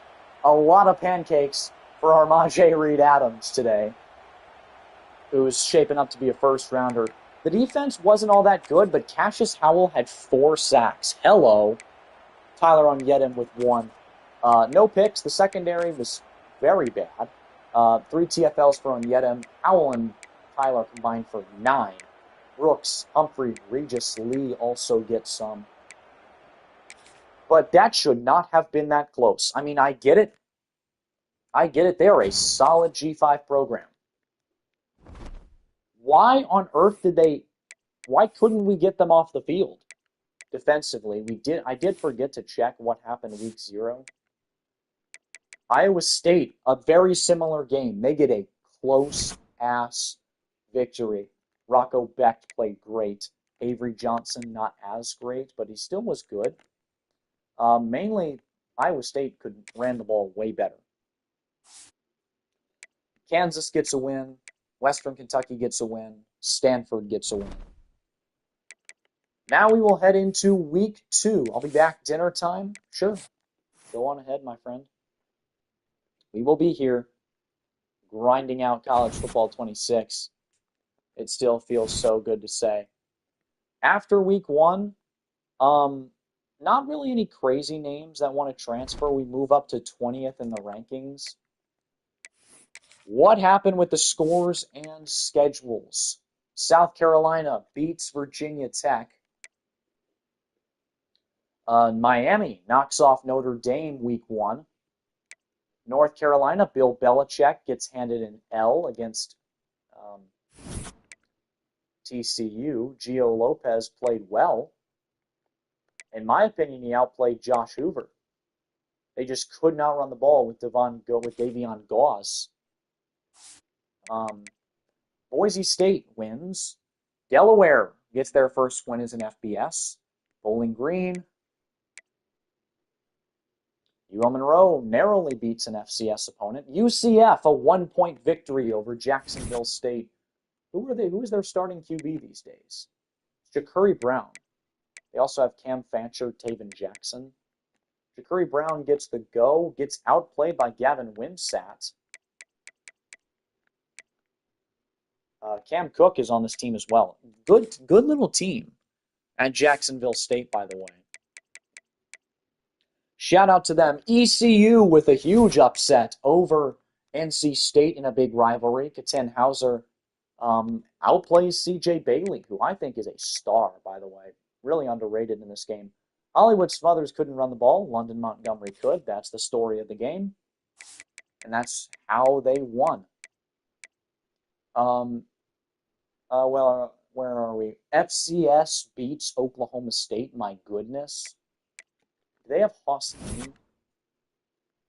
No, Zane Flores gets the go over Haas. This is a terrible QB room. Flores played well, though. Why? Why did they lose? Mizzou wins. Duke wins. Houston takes care of business. Minnesota, tight win over Buffalo. Nebraska blows out Cincy. Wisconsin with a narrow victory. Kansas State bounces back. Kansas continues to win. Weird-ass score in Wake Forest, 23-5 over Kennesaw State. Charlotte with a blowout rivalry win over App State. Didn't have that on my bingo card. Deion Sanders silences the haters once again. I didn't think they would win this easily, but they did. Baylor, big upset over an SEC opponent, Auburn. Baylor looks like the real deal, could win the whole conference. Kent State, they won a game, my goodness. And then the big fish, Texas, knocks down Ohio State. The champions fall. Sayan throws 2 interceptions. He showed a lot of promise, but he also did not look like a full-time starter just yet. However, Arch Manning did. He looked very good. It helped that Baxter and Wisner were very good running backs. Ball and Donaldson, Ohio State just didn't run the ball. Jeremiah Smith, Carnell Tate, very good. Ohio on this side, Jack Endries, 10 catches for Texas. Defensively for the Horns. Not sure how they won this game, actually. I guess they just had the turnovers that set them right. Ohio State seemed to play better both offensively and defensively, aside from the turnovers. Syracuse beats Tennessee. The Vols start off on the wrong foot. The Nico, still in the wake of all the Nico stuff. Mississippi State narrowly beats Southern Miss, who I think is a totally different team this year. They're basically Marshall from last year, just with another year of experience because the coaching carousel. Purdue, narrow victory over one of the worst teams in the country. Connecticut squeaks out an FCS win. 63-10. My goodness, Iowa State hangs one on Not the Experts team. Georgia hangs one on Marshall. Alabama handles Florida State. Oregon they always crush FCS schools. Aside from this year against Idaho for some reason, that was like a weird game. Anything else notable? Just a ton of FCS schools getting creamed. USC wins. I guess our game was just weird. Like, we played a close-ass game against UTSA. Next week, we got Utah State to get it all right before we go to Notre Dame. Cal narrowly beats former conference opponent Oregon State. Utah drops one to UCLA as the Nico experiment is working. Iamaliava with 3 touchdowns, 0 interceptions.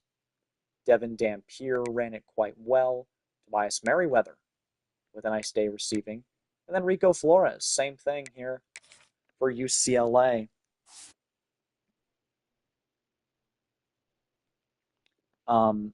And then, yeah, I remember him being a guy on App State in the last game. Either way, here we are. Let's recruit. Ginn likes us. I think I can comfortably just contact his friends and family and get by with that. Amani Agba. Yeah, I mean, a visit seems nice. Schedule him in week 4. Super close to home in Houston, Texas. Talk about the SEC with him. Sounds about right. Deontay Tuttle also likes us. He's a little farther away in Vanceboro, North Carolina. Can't hard sell any of these guys just yet. Kai Span, we are absolutely running away with it. I'm willing to just DM him and get by with that. Nobody else wants him. Celeste Miles, we have the lead. We'll stick with him. Dylan Selsner, it's going to be a battle. Penn State has the advantage of being much closer to his home. Devontae Ty, Humble, Texas. We are in it with Texas on this guy. Hayden Lund, 5-star guard going to Arkansas.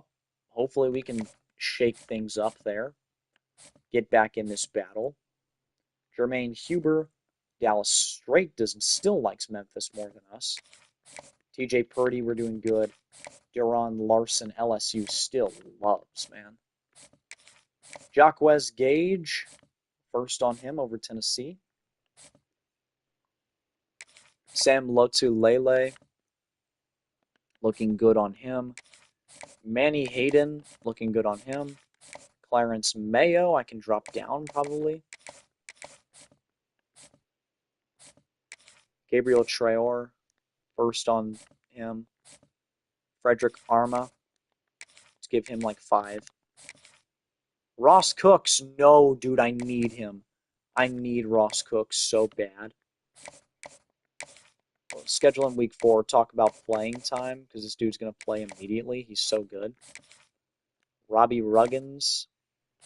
We're also in a battle with a ton of schools for him. Not looking good. And then Sam Eberle. He can come in on a visit week 4 bye week, talk about the SEC.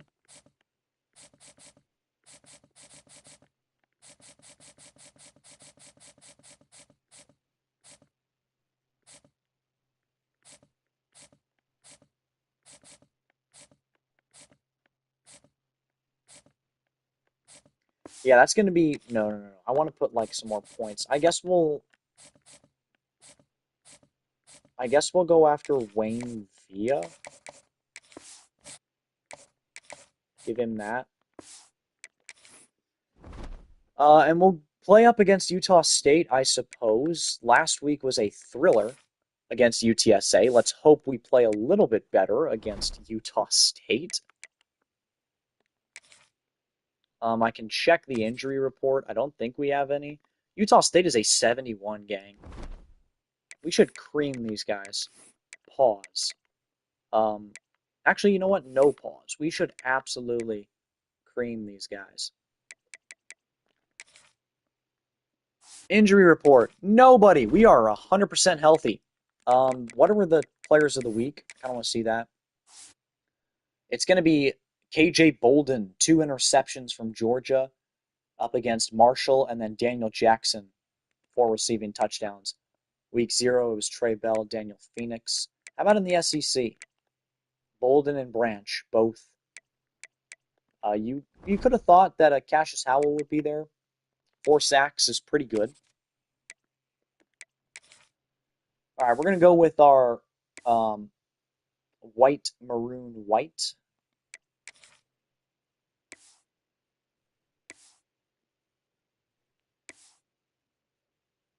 They can do this. White, white, blue. And we'll hop on in here, folks, up against Utah State. Man, I love college football 26. Dude, like this is such a blast. It is raining. It is coming down here in College Station for this evening. As you can see, love to see the entire floor with the raincoats on.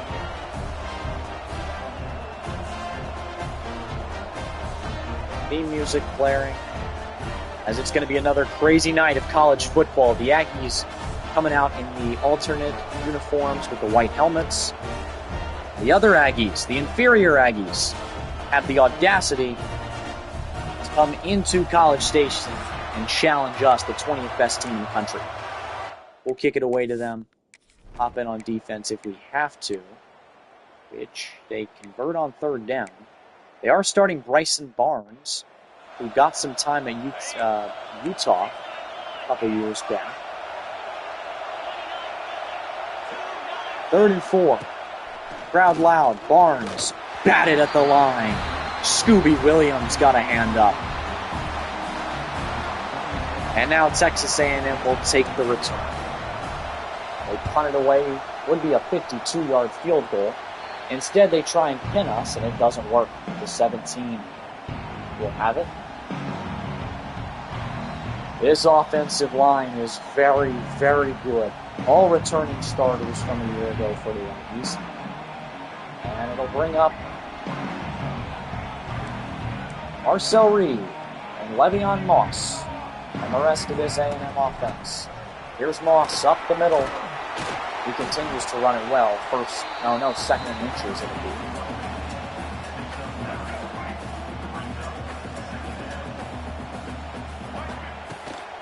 Same exact play. Moss bounces it out, and he will pick up the first down just barely.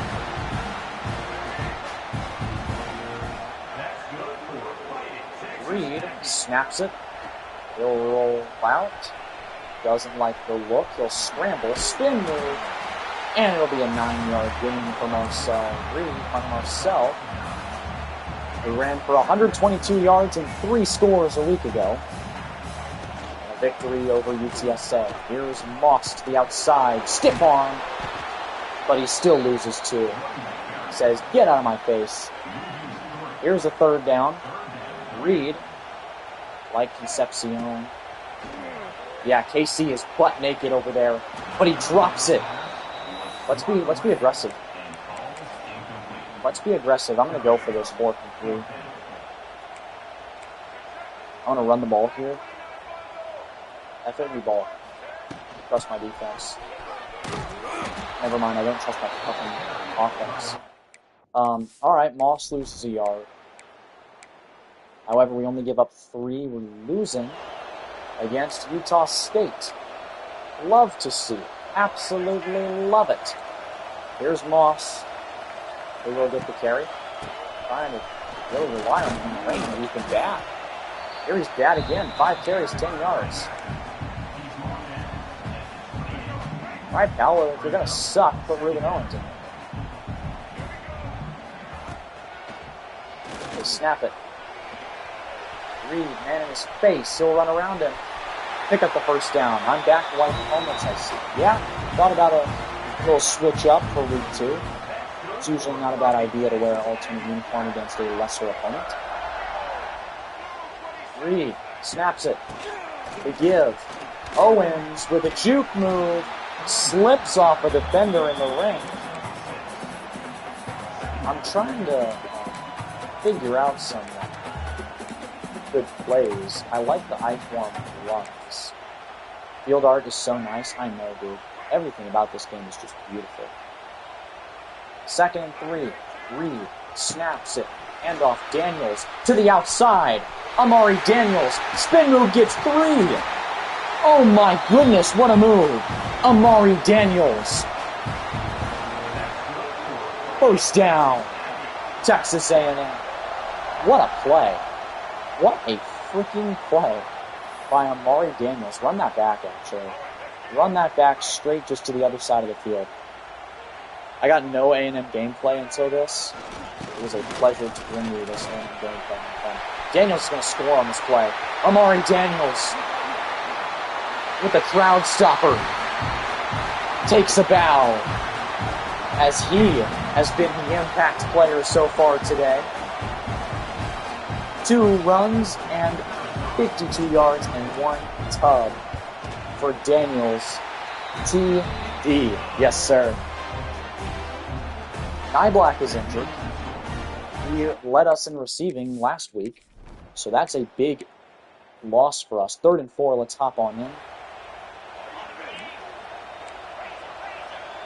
Here come the Aggies on defense. Is Randy Bond still our kicker? Yes, sir, he is. I believe this is his final season. I think the entire kicking room is back. Garrett Zirkel's back at kickoff specialist, and Randy Bond's back at kicker. And then Tyler White's back at punter. Barnes, 35 seconds to play in the quarter. RPO, he'll swing it out. And a good rack tackle there. Cassius Howell is injured. That is not good. He had 4 sacks a week ago. We certainly want to see him on the field. Okay, let's do some corner substitutions. I want to bust. Let's do Chappelle. I see Chappelle out there. He's swinging it out. On 3rd and 2, Humphrey goes out. I think the Astros will win the AL West, sadly. Dude, it is crazy.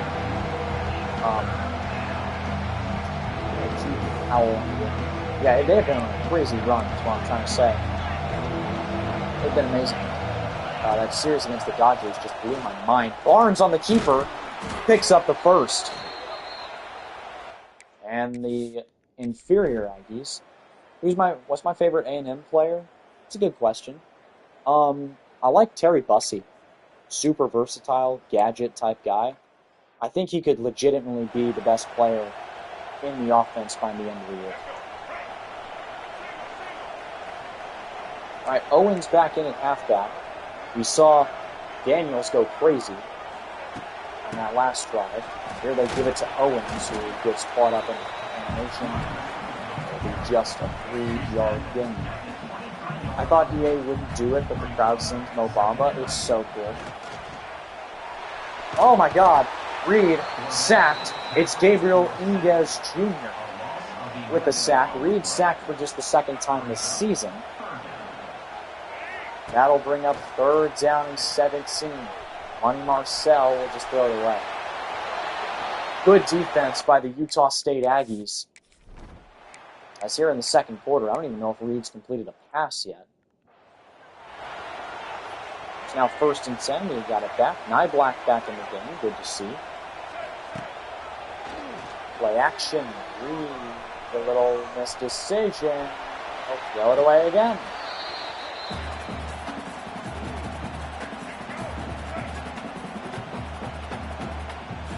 Second and 10 now.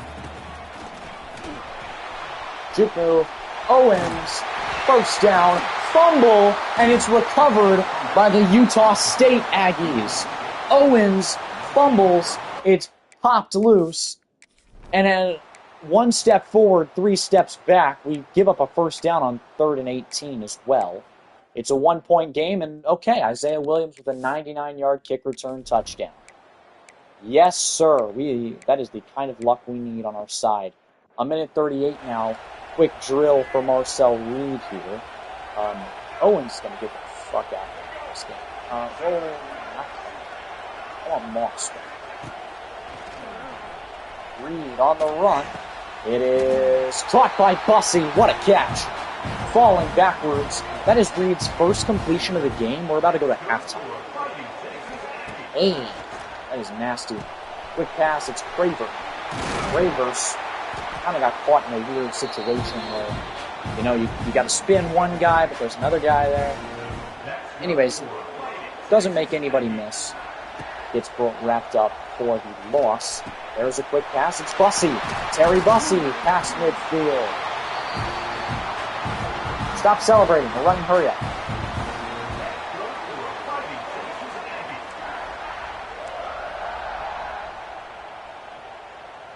Here's Reed, 1st and 10, about a minute to play in the half.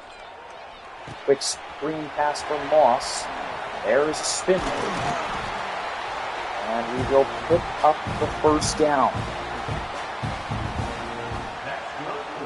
A&M's media team might be the... Sorry, I can't see the rest of that.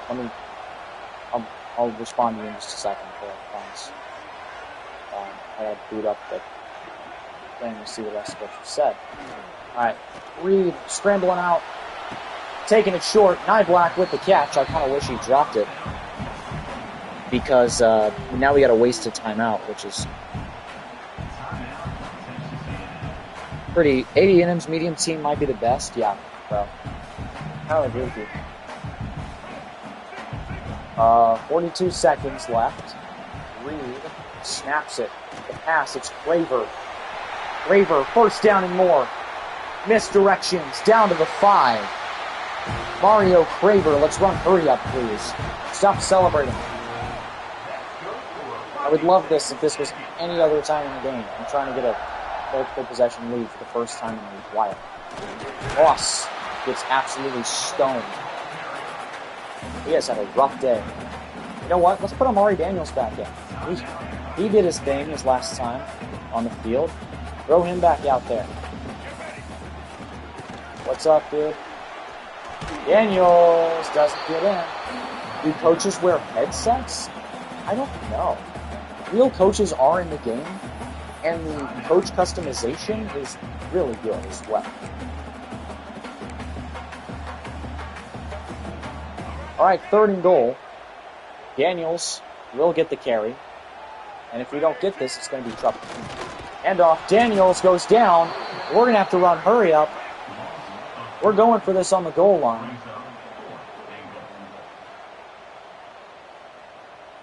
Huge play here. What do you do? Reed to scramble on the run. Ortstrom makes the catch. That is huge. In the end zone. the Swedish tight end, on 4th down, leaps up and grabs it with 5 seconds left in the half. What more do you want me to do on that play? Here we get it back to start the half again. Up by 15, trying to really blow this lead open with Marcel Reed and company. Oh no, that was nearly intercepted. Not exactly blowing the lead open. By the way, Reed, oh yeah, he's taken 2 read options for touchdowns, both like 50 yards. So maybe he'll do this again. Juke move, oh boy, here he goes. Marcel Reed, every time he can pull that thing, it always goes for a good game. Casey's been quiet. I want to get it to Casey Concepcion here on this play. And he got bumped.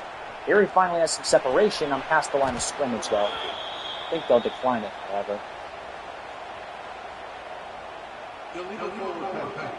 Yeah, I know.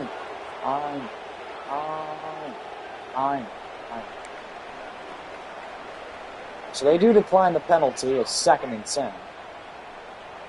I think Casey could get open here. We're hit as we throw. Reed is sacked.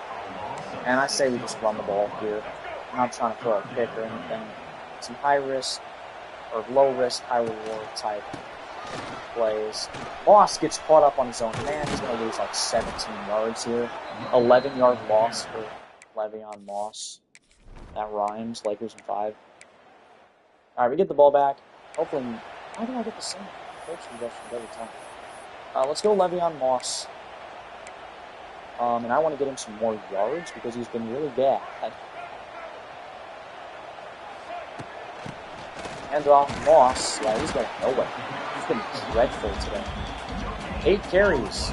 Hasn't even broke even. 0 yards.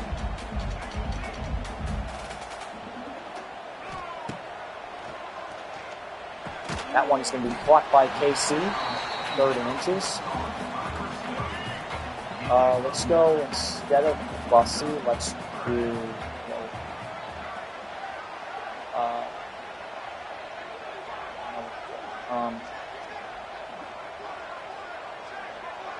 Wilson. Handoff. Moss picks up the first. There he goes.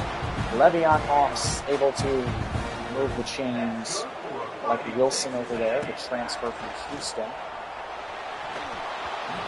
Reed, but as he throws, able to complete that pass.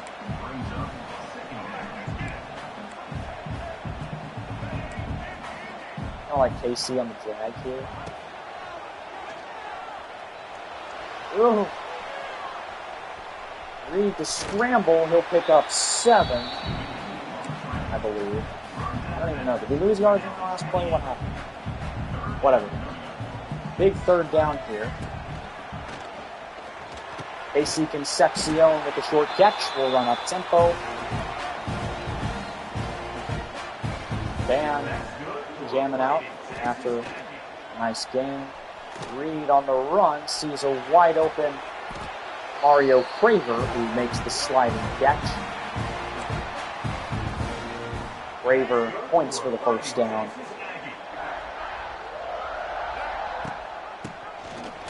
Hand off Moss on the read option play. Breaks a tackle. Picks up just 3. Not a very good Moss. He's just been dreadful all day.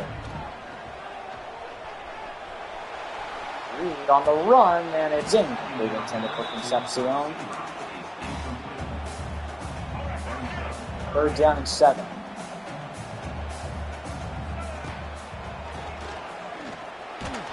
Reed, that was intended for Malin Nordstrom, who was open. I think this is a too long to punt, or too short to punt, too long to kick type situation. Might as well just go. Confident in my abilities here. Anyways, we're hit as we throw because our offensive line's been bad all of a sudden. Everything looks so good. I know it does, dude. It's so beautiful.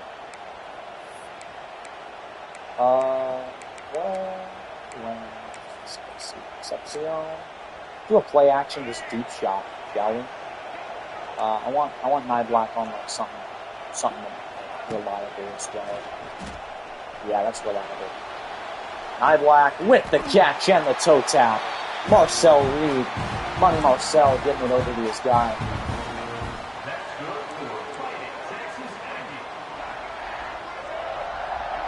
Yes, sir. Fighting Texas Aggie first down.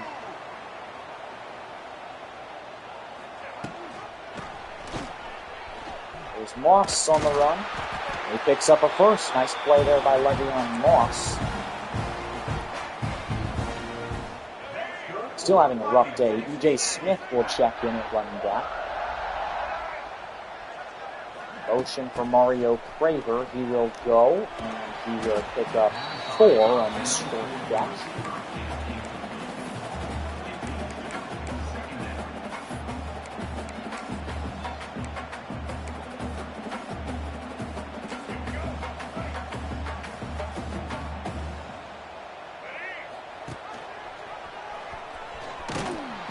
There's a pitch out to E.J. Smith, who will not get anything in that play.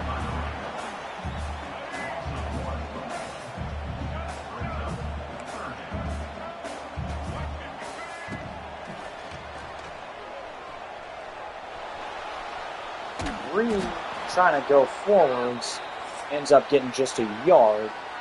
Utah State's run defense is definitely, or their defense in general, is definitely better than their offense. As you can see, we are still winning quite comfortably. Here on 4th down, very similar situation to last time. Just way too short to punt with this kind of a lead. Sounds good as well. Oh, Niblack, good catch. Oh my goodness, bailing us out, our beautiful tight end. Yeah, I know, dude, the band sounds, everything sounds better. They improved on everything. Did a great job. Let's get Daniels coming in. He's really good. Smith with the juke move. E.J. Smith.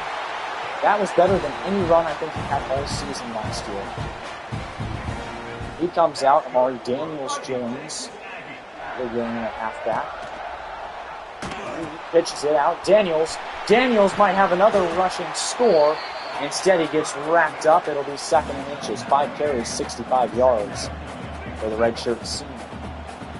Daniels really gets the carry, and he will bounce it out to the outside. He'll pick up the first yet again. Is the subs without pausing nice? It's amazing. I can't get enough of it, actually. It's like for a guy who likes realism like me, and I like to rotate everyone in and out. That is not good.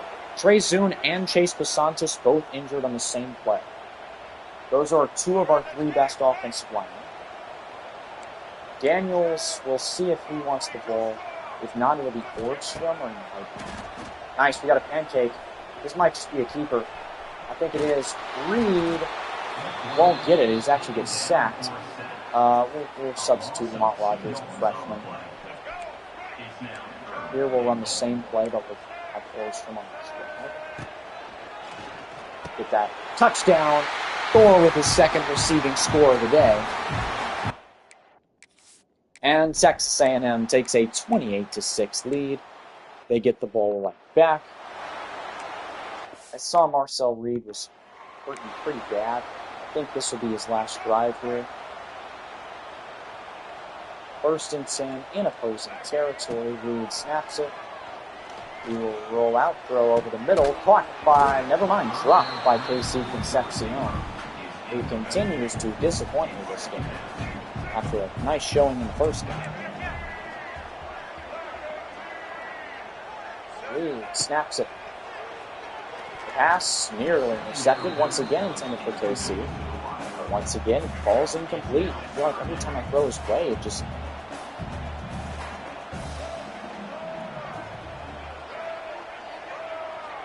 I just got a Mountain Dew sponsor on the big screen while you were singing, not even joking. Wow, okay. Reed, his he throws, it goes incomplete. We'll settle for a 41-yard field goal. Now we get it back.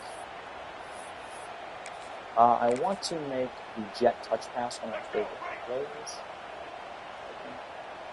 Alright, Craver in the slot right now. Send him on a motion play. Here he jukes and pick up the first.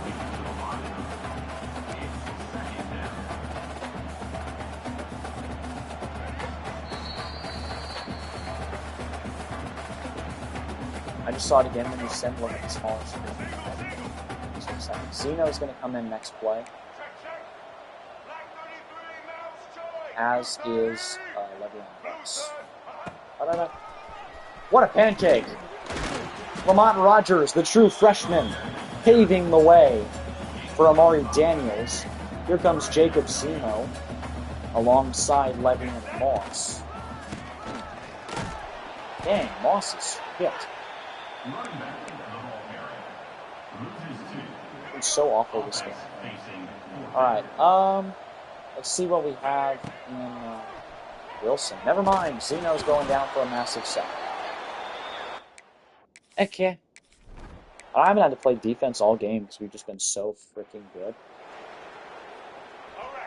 We continue to just have the football. I want to feed it to Casey Concepcion. I think he's really good. Of course, it's almost there.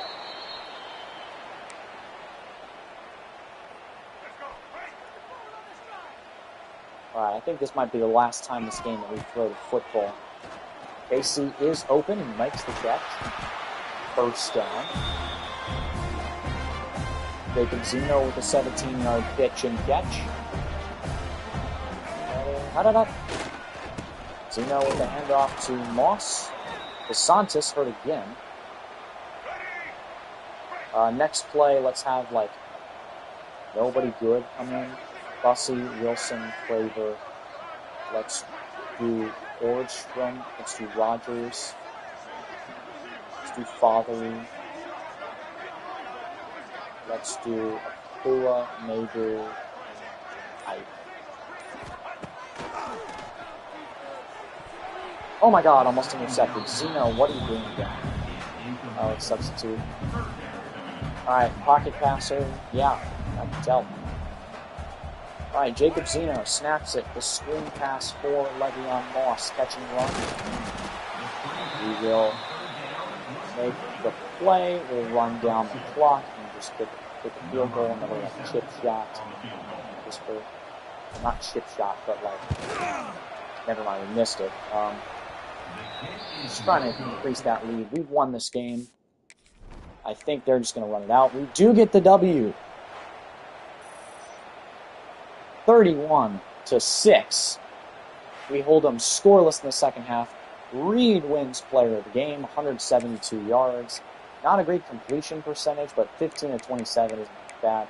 Zeno even came in. I'm glad they added a new kicking animation. Yeah, me too. I was surprised to see it. Running the ball, everybody got to run it a bit. Daniels with 8 for 78. Reed 8 for 25. Owen 3 for 21. Moss was awful. Smith came in. Zeno got sacked. Receiving, everyone kind of sucked today. Craver bounced back, Niblack, but Concepcion, like every time I went his way, you didn't get it. Bussey wasn't really on the field. Moss and then Theo.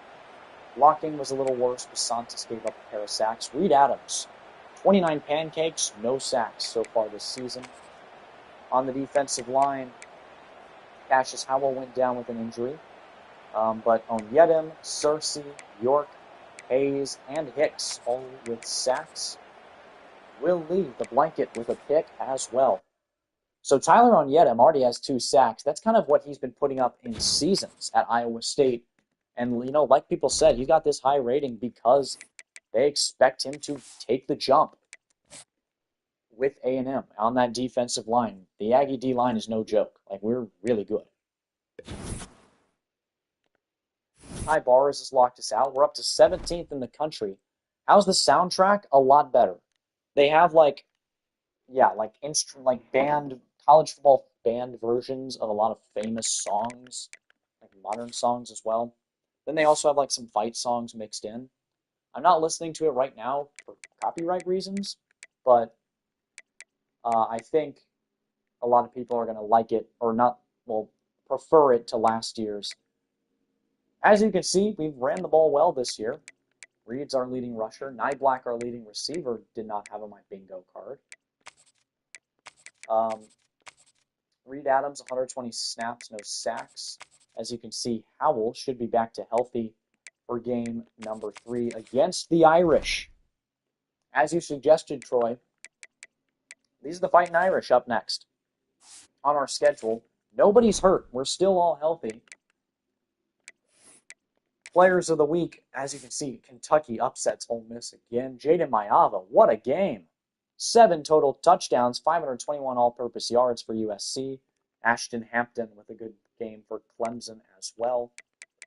In the SEC, it's KJ Bolden for the 2nd straight week, and Cam Coleman with 4 receiving scores as well. Maiava is now first in the Heisman race. You see some other familiar names there as well. The Irish are 0-1 this season. That's all they've done. I mean, I think like we should be able to make some noise at least in this game. I don't know if we'll pull out a victory, but I certainly think we'll keep it close. That's my expectation. Amani Ogba is ready to hard sell. What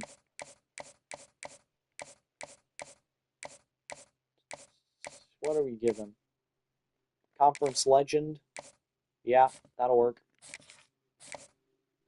Wayne Villa. I don't think we're going to get him, honestly. Just remove him. Texas is on top. Cornell Anthrop. Deontay Tuttle. I think this is the week where we schedule him for a visit. Talk to him about the SEC. Lock him down. Get a pair of 5-star running backs, that is. Ben Spears, not going to get him. Celeste Miles, still looking good for him. I can't schedule in week 4, but I can go week 5 against Auburn. Talk to him about how close we are to his home in Rockwell, Texas. Dylan Seltzner, we're still in a close battle with Penn State. Devontae Ty, still in a close battle with Texas. We can schedule a visit, talked about playing time because we're very close to his home in Humble, Texas. Hayden Lund, I can remove this and hard sell him. Arkansas still looking like they have the lead on him. This is an interesting hard sell. I don't think this was in the game last year, to be honest. Grassroots Traditionalist. Yeah, they have different names than last year. That's a nice little touch. I'm going to talk to him about our stadium because it's pretty awesome. Dallas Strait is not coming here. Jermaine Huber probably isn't either, but I'll leave him on. TJ Purdy is fine. Deron Larson, we take the lead. Jacquez Gage, we're looking good. Anthony DeBerry, we're not. Sam Lotulelei, I'm fine with taking that down to just a 15. Manny Hayden, I'm also fine with taking this down to just a 40. We'll keep it at 40, but we'll just hard sell him. We can't do that yet, so we'll put it at 15 for Manny Hayden. The bus, 5-star. Clarence Mayo doesn't need anything. We got him in the bag. Frederick Arma, we got the lead. Gabriel Traore. Certainly he comes in, right? Oh, Ross Cooks. We're still losing out on him. Playing time, brand exposure, championship contender. We can hard sell. Gosh, I want this guy so much. Number 1 player in the country. Jim. Not very often that you get that. Bobby Ruggins. I feel like he can come in, talk to him about the SEC. Traore, week 6, talk to him about our playing style, which our corners are pretty good, so hopefully he likes it. Oh, God, Texas is speeding in here. It's going to be championship contender, coach prestige, and conference prestige for Sam Eberle. Again, I don't think that was a sell in the last game. Might be crazy, but just like, I don't remember these from last year. Steban Price, we're not going to get, but I'll leave him on. Ready for a visit. Larson was a 10. That's perfect.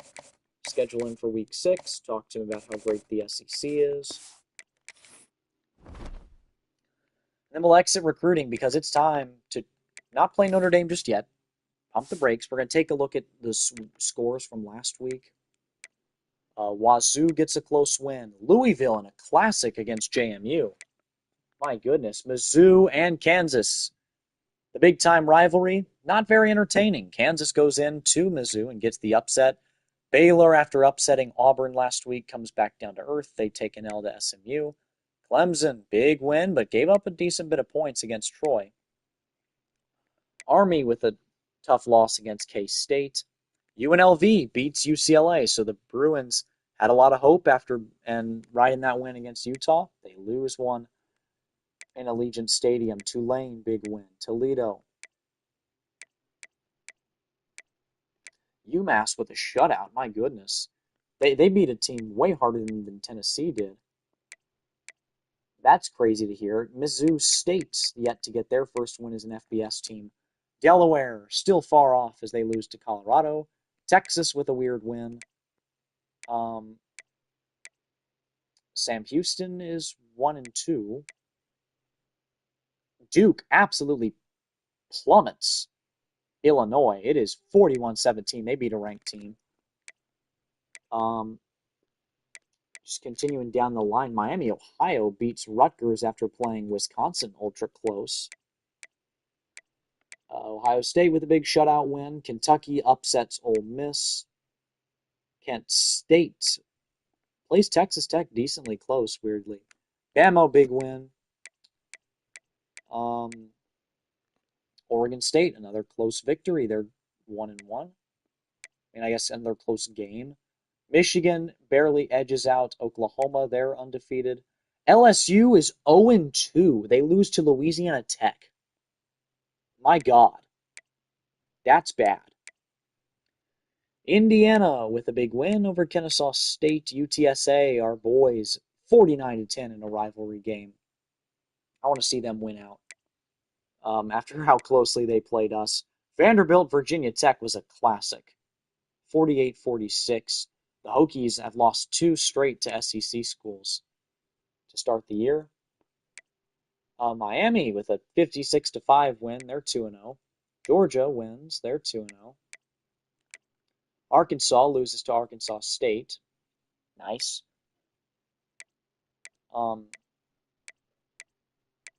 Yeah, nothing else crazy. Week 3 is a big week. Obviously, us and Notre Dame headlining things. Taking a look at the top 25, Texas is the almost unanimous number 1. Penn State, Georgia, Clemson, Oregon, Miami, Bama, Ohio State. Florida cracks the top 10. BYU, Arizona State, Michigan, Notre Dame at 14. Iowa State, SMU, us, Louisville. Illinois was top 10. They get knocked off by 30 against Duke. They move down to 19. Tech, Indiana, K-State, USC, TCU, and Nebraska also in. Dropping out are Ole Miss, LSU, and Oklahoma. 3 SEC schools also receiving votes. You still see some other teams. I want to see Duke in there, man. They just had a nice win. We will match up against Notre Dame. We will wear our traditional road uniforms. They will wear the home sets.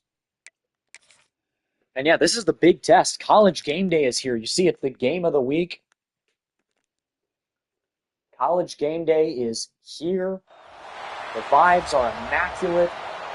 There's touchdown Jesus.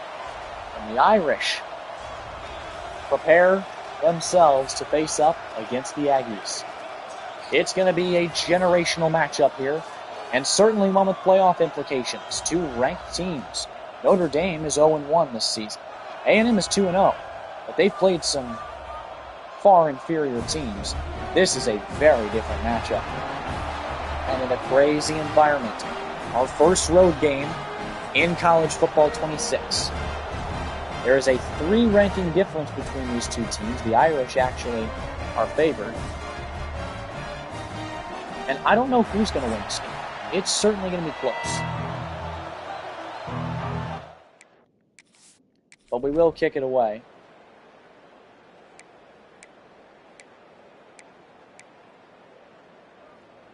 Jeremiah Love is carving us up as expected. 3rd down and 1 after a nice game.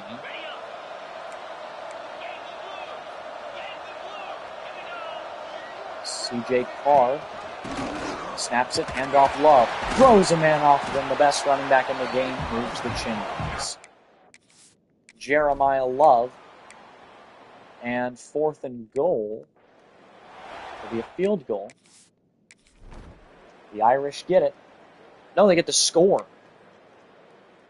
They take a timeout, decide, nope, we're going to go for this. And Jeremiah Love runs it in. My goodness. Here's the big kick. Here we are in South Bend, Indiana. Isaiah Williams, who had a 99-yard kick return touchdown last week, lets it roll through. Kevin Concepcion and Leonard Moore is going to be a crazy matchup. KC's been left at bay by some inferior teams. I wouldn't worry about them if I'm Notre Dame. I worry about Marcel Reed and his running abilities. As here he's to scramble around. Separation from Craver. Mario Craver down the sideline. He picks up a 1st down. It's a 32-yard pitch and catch from Reed to Craver. And the Aggies already in business. Handoff Levy and Moss. Moss with a 2-yard gain. Devontae Smith, the transfer from Alabama. Not that Devontae Smith, but obviously.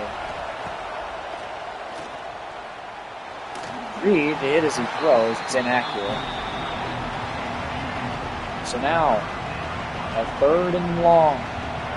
In Irish territory. Screen pass for Moss. Juke move. And now we got a decision to make. It's going to be a 52-yard field goal attempt. Will it be good? I'm not going to attempt it. It is... No, never mind. We go for 4th down and pick it up. I would have played that, but they just didn't want me to do it when I was on there. It's KC Concepcion off to the races. Touchdown, Aggies. Marcel Reed to KC. Hits a little step back. And it's a 32-yard pitch and catch that ties the game. The Irish convert on 3rd down. Then they kick a field goal. And here we are already in the 2nd quarter. Ready to make some noise in South Bend, Indiana. Handoff Moss. Here he goes. Out to the edge. Picks up a 1st. 3 carries, 15 yards. That'll do for Le'Veon Moss. Reed snaps it. Play action. He'll scramble. Not really anywhere to go until now. Lobs it up, and it is going to be dropped. However, I think he was past the line of scrimmage. I think they're going to decline, however, and just do for the 2nd and 10. No, they accept 2nd and 15. Comes with loss of down this time. Moss really snaps it. It's a blitz. Here he fires, and it's moving. That felt like that was a good meter. Yeah, this crowd getting loud. Reed snaps it. He'll run. Reed doing it himself. And it'll be 4th and 4. We got a decision to make, and I think we'll go. The Aggies leaving the offense out there. Dan Campbell. Dan Campbell's alma mater, thinking like him. And Niblack makes the catch. We'll move the chains. How about that? Reed snaps it. Handoff. Moss. They'll lose a couple. Not just a couple, that's 5 yards on the loss by Levy Moss.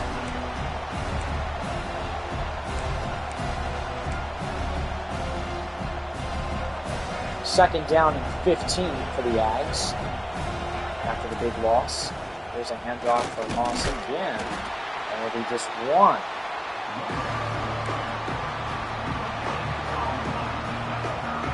Third and 14.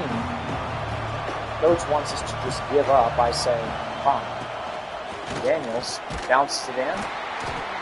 It'll be 4th and 12. Aggies decide to punt. Get it back. First and 10. We've had a good game so far. Both teams not being absolutely perfect at everything, but doing a good enough job. And that one is out of the reach of KC Concepcion. Reed thought about taking it himself for a while. Then thought better of it and decided to absolutely run at his receiver. Moss got to get caught from behind. He outspeeds and picks up 8. 3rd and 2 would be the down. This crowd getting loud. Handoff, Moss. He will tug forward and pick up the first. Good play there.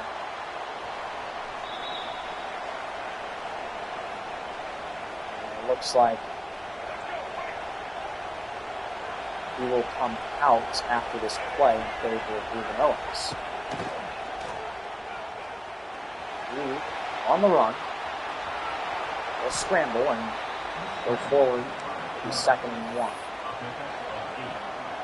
Ari Daniels comes out onto the field for halfback. Gets it. Picks up the first. Good game there by Daniels. He's able to do his thing. Pick up the first. Owens checks in the game. There's Concepcion over the middle of the field. Picks up 7. We'll hurry things up. Reed snaps it. Pitching it out to Owens. Owens, spin move, won't pick up the first. It'll be 3rd and inches. This crowd getting loud again. Just over a minute to play.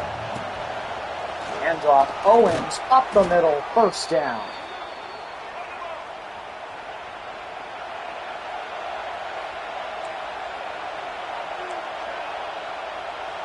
Under a minute to play in the half. There'll be another give for Owens to pick up enough, and we'll call our first timeout of the half.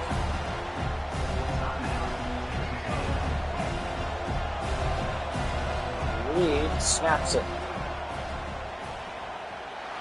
Really at time, throwing, it is caught. It's Terry Bussey. What a catch by Bussey. Very much contested over there with the DB. There's a handoff for Ruben Owens. Will he get in? No, he doesn't.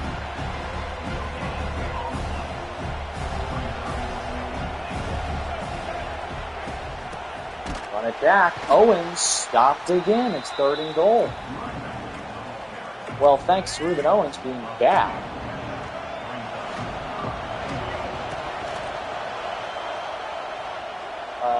Reed running around. He'll have to throw it away. 4th down. Good job by the Irish, holding the Aggies to just a field goal kick.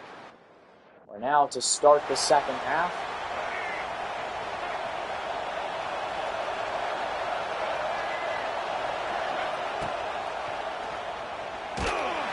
No way. Craver was about to be open for a bomb downfield. This is a tough place to play. We got a close game so far. Reed scrambling. Reed has the speed. He will juke and pick up a 1st down. There they go, Marcel Reed. Doing his thing so far. Reed extending the play yet again. Doesn't see anybody open. He'll have to go again for 8 yards. Reed has Moss to his left. They snap it. Here he'll go, and he'll pitch. Moss, last second, spins the wrong way. Gets out of bounds. Moss having a little bit of a rough day. Again, it is what it is. Reed on the run. He will throw.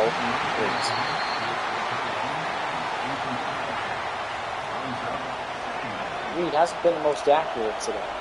However, he's made some big plays. And here he's sacked down for a loss of 12. Donovan Hinch with the sack. And this is a loud place. There's a lot of people here. Craver was open, but Reed's incomplete.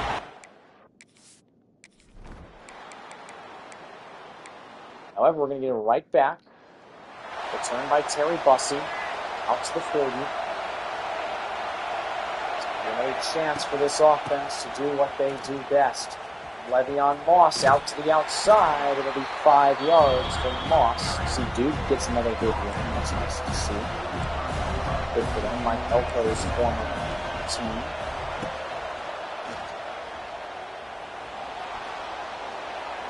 What a catch. Concepcion improvising. Marcel Reed had no idea what he was doing. But he just lobs it up for his best play, and what do you know, it works out. Here's Craver. Jet touch pass. Craver gets through, tries to power forward. He'll pick up a decent amount of ground. Moss still in the game at halfback. The give. He is stuck. 3rd and 2. And Mo Bamba is there to meet us on 3rd down and short. Reed, handoff, Daniels, high-stepping into the end zone. Amari Daniels hits the gritty, and the Aggies are back on top. Look at this, our defense doing their thing once again. What do you know, A&M football back on the map. Here's Craver over the middle. Short pass, good game. Almost a 1st down. Reed, 9 of 16, passing it today. Here he snaps it. Quick pitch to Moss. He'll have to get outside, which he does not. He loses a yard. Let's go QB rack here. I trust Marcel Reed. Moss was so good week 1. Since then, he's been very good. Reed on the keeper picks up the 1st down. How about our QB doing his thing? We run hurry up. We'll run a read option. Similar play. It has worked to Reed's success a lot this season as well. Here he'll pull it. Plenty of room to run. Please get down. Please get down. Don't fumble. Devontae Smith short on the play once again. Alright, Le'Veon Moss back in things. He will pick up the 1st down. Not much more. Daniels checks in at running back. Here's the give to him. Good juke move. Amari Daniels says, "See you later." His 2nd rushing score of the day. What is going on? Amari Daniels, these past 2 weeks, has been a different animal. What a juke move. And at the end of the 3rd, Daniels makes it a 2-score game.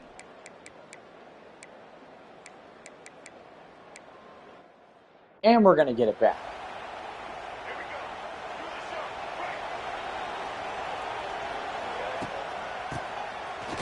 First and 10 now. Here's the give. Moss doing his thing. He hurdles a man. Hello, Le'Veon Moss with a nice play. And the Aggies back in business. Let's get Ruben. Now let's get Owens out there. Owens to the outside. He'll lose a yard. Moss will not return. Keep him off the field. I see Bussey. I see Concepcion. I see Craver in this play. Craver makes the catch. 1st down. Reed continues to throw the ball well and run well. Owens in at halfback. Aggies lead by multiple scores, trying to make it 3. Owens to the outside. Does move and picks up 5.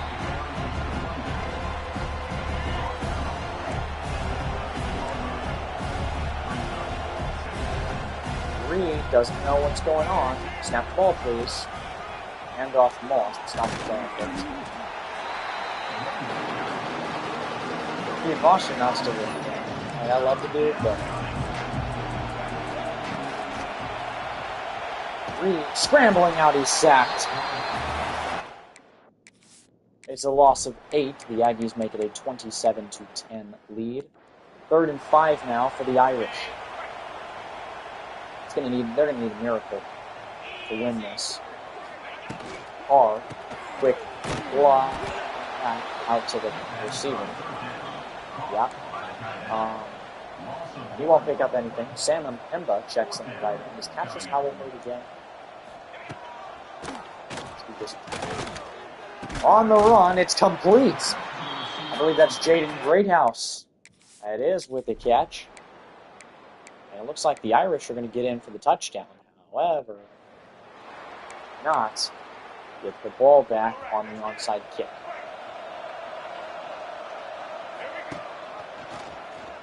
Reed on the keeper. Oh my goodness. Timeout Irish. This game isn't over just yet. Lob play for Bussey. Won't get it.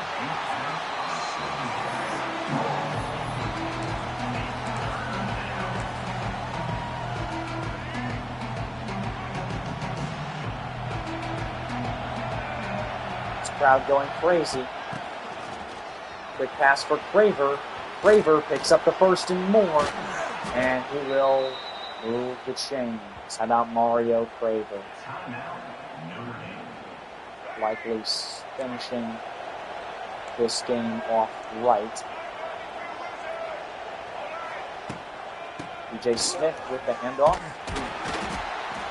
It's going to be a 1-yard gain.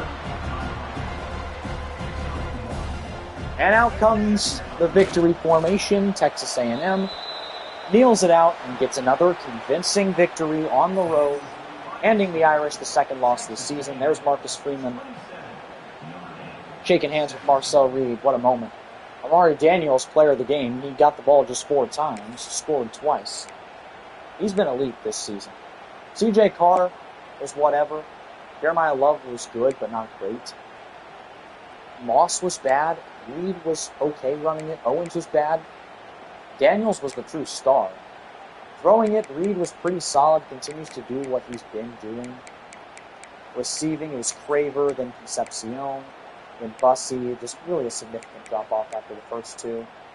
Blocking, a couple more sacks, not any Armajé Reed Adams. Sacks, 1 for Sam Mpemba. Where is Cassius Howell? He is hurt. That's not good to see. That by far my best pass rusher. How did you get it early? I bought the MVP bundle. The 3 days early access, my friend. But good question. Yeah, Daniels is averaging 9.5 a carry. Good God. Running the ball, we've all mixed in a bit. Receiving, it's Craver, then KC, then Nyblack, then Bussey. And then defensively, we still have the 4 sacks that came in week 1 from Cassius Howell. Oh, nice. I'm broke as fuck, though. All right, man. All right, we'll sim ahead.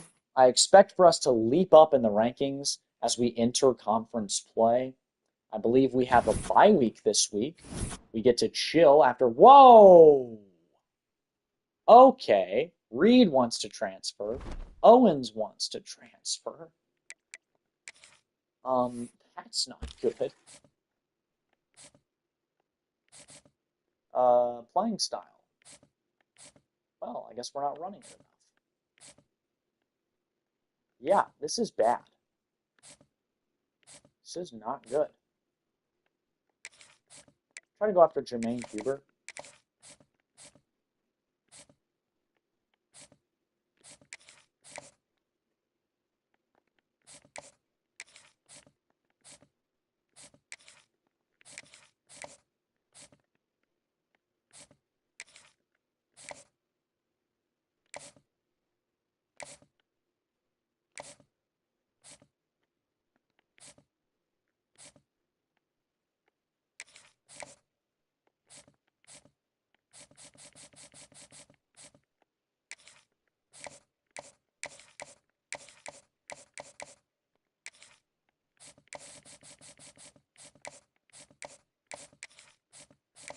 Guess we'll go a little bit into Cornell Anthrop.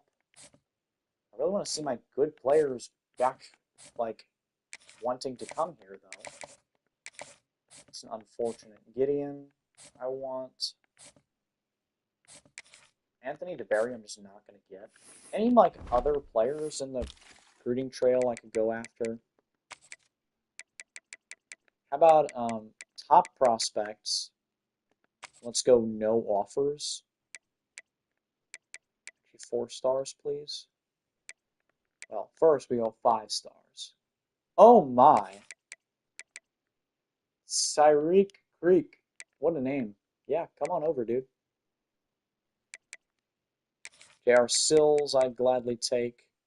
Donovan Lehman. And DeMonte Tripucka.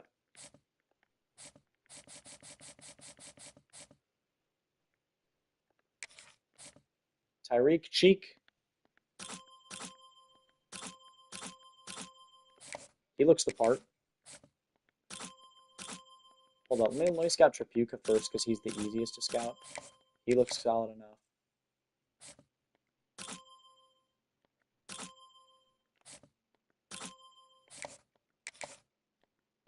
All right, that's going to be it for the recruiting this week. I think that's going to be it for everything this week. No, we need to check Cassius. We need to do a couple things. Cassius Howell injury check. He's okay. He's back for this week. Second or third game, he's gotten hurt mid-game, but it is what it is. Georgia with a very, very tight win over Tennessee.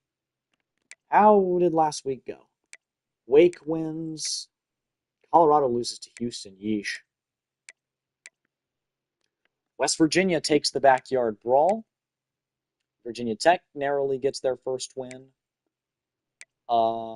Miami gives up 35 to USF, but still gets a blowout victory. Duke with a nice win at Tulane. They continue to impress. We obviously took the win. Oregon with a nice win over Northwestern. Louisiana Tech continues to roll. They beat LSU. Now they beat New Mexico State. Alabama beats Wisconsin. Washington State. Texas. God, like, ugh. It's disgusting. How did they play UTEP that close? Arkansas loses to Arkansas State, then knocks off Ole Miss. Make it make sense. Rice almost loses. They do run a triple option offense now, I recently learned. Baylor with another big win. Texas Tech is now 3-0 and ranked pretty highly. Mizzou bounces back. South Carolina remains undefeated. Vandy's been high scoring this year, dude. Fun team to watch. Kennesaw State, nice win. 1-2. Mississippi State gave up 38 points to an FCS school. Ooh, God. Oh my goodness, Illinois is awful. They were top 10 2 weeks ago. They just lost to Western Michigan. LSU is also awful. They're 0-3. Florida is really good, though. And then not much else going on. Really, that's the end of things. We will head to next week. Got some big-time conference games starting this week, but also just a little more non-conference play. We're still young in the season. Owens, Reed, Wilson. Why does everyone want to fucking transfer? We're up to 12th. Auburn is 22nd. Their only loss is coming to Baylor. Top 10 remains the same. Texas, oh my goodness. Stop playing awful teams so closely, Texas. 38-32 against Sam Houston. Are we serious? I suppose I'll look at the scores first before I look at the top 25. Rice with the win. You win. You win. You win. Virginia, big win. Texas barely beats Sam Houston. Michigan with a nice win. UTSA, no. They lost. Arkansas continues to win after losing to Arkansas State. USC is undefeated, handing Michigan State their first loss. Ole Miss finally gets a win. South Carolina remains undefeated. Notre Dame, big win against Purdue. They finally get their first win of the year. Back up in the top 25. Boise State's undefeated. Auburn with a nice win. Tennessee, big win. Clemson beats Syracuse, hands them their first loss. Oregon wins the Civil War rivalry. NC State is horrible. They're 0-4. Duke finally ranked. That's good to see. Baylor's 3-1. Probably should be ranked. Arizona State 3-1 is ranked. Phew, my goodness. North Carolina, Bill Bel. How is UCF 3-0? That team sucks. Bill Belichick. Oh, never mind. Deion Sanders figured it out. Check that. 42-14 lost to Wyoming. Yeesh. Oh my. Georgia Tech continues to be ass. They barely beat Temple. Southern Miss hands Louisiana Tech their first loss in what's been a magical season for both schools. Illinois finally wins a football game. Florida Miami was cinema. The Gators remain undefeated. Texas Tech is undefeated. Wazoo takes the dub. They're undefeated over their rival Washington. And now it's time to play another ranked matchup against the Tigers. Jaden Mayava, Kevin Jennings, John Mateer, Makai Hughes, and Romello Brinson lead the way not receiving wise, in the Heisman voting. Gregory Ginn, I suppose we can hard sell you. He's the 7th ranked player in the state of Georgia. However, he's really keen on coming to us. Amani Ogba, still in the lead. Anthrop with the lead. Still leading on Deontay Tuttle, despite the deal breaker. Kai Spawn we're so far ahead on. Celeste Miles looks like we can finally hard sell him.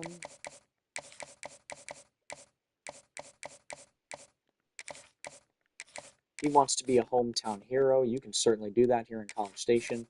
Dylan Seltzner, we still lead despite the thingamabopper. However, Devontae Ty, we're not so lucky. Donovan Lehman, we will finish scouting? Yeah. Okay, he's okay. The offensive guard, Gideon, we're in a battle with Kansas and just the Kansas schools. Hayden Lund is here.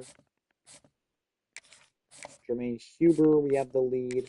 Tyreek Cheek, throw 25 on him. Throw 10 on J.R. Sills as well. Deron Larson, LSU's dropping out. They revoked their scholarship from him. Probably found somebody they like a little bit more. So we have a much better chance of getting Larson now. I will still put the max on him. Purdy, we're probably going to get. Jacquez Gage, the 5-star, we've had the lead on for the whole cycle.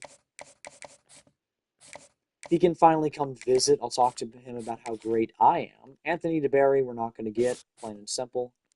Sam Lotulelei can have a soft sell, I suppose.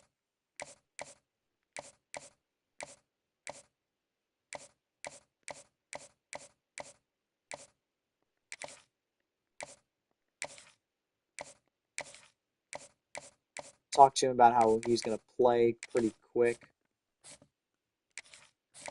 Manny Hayden.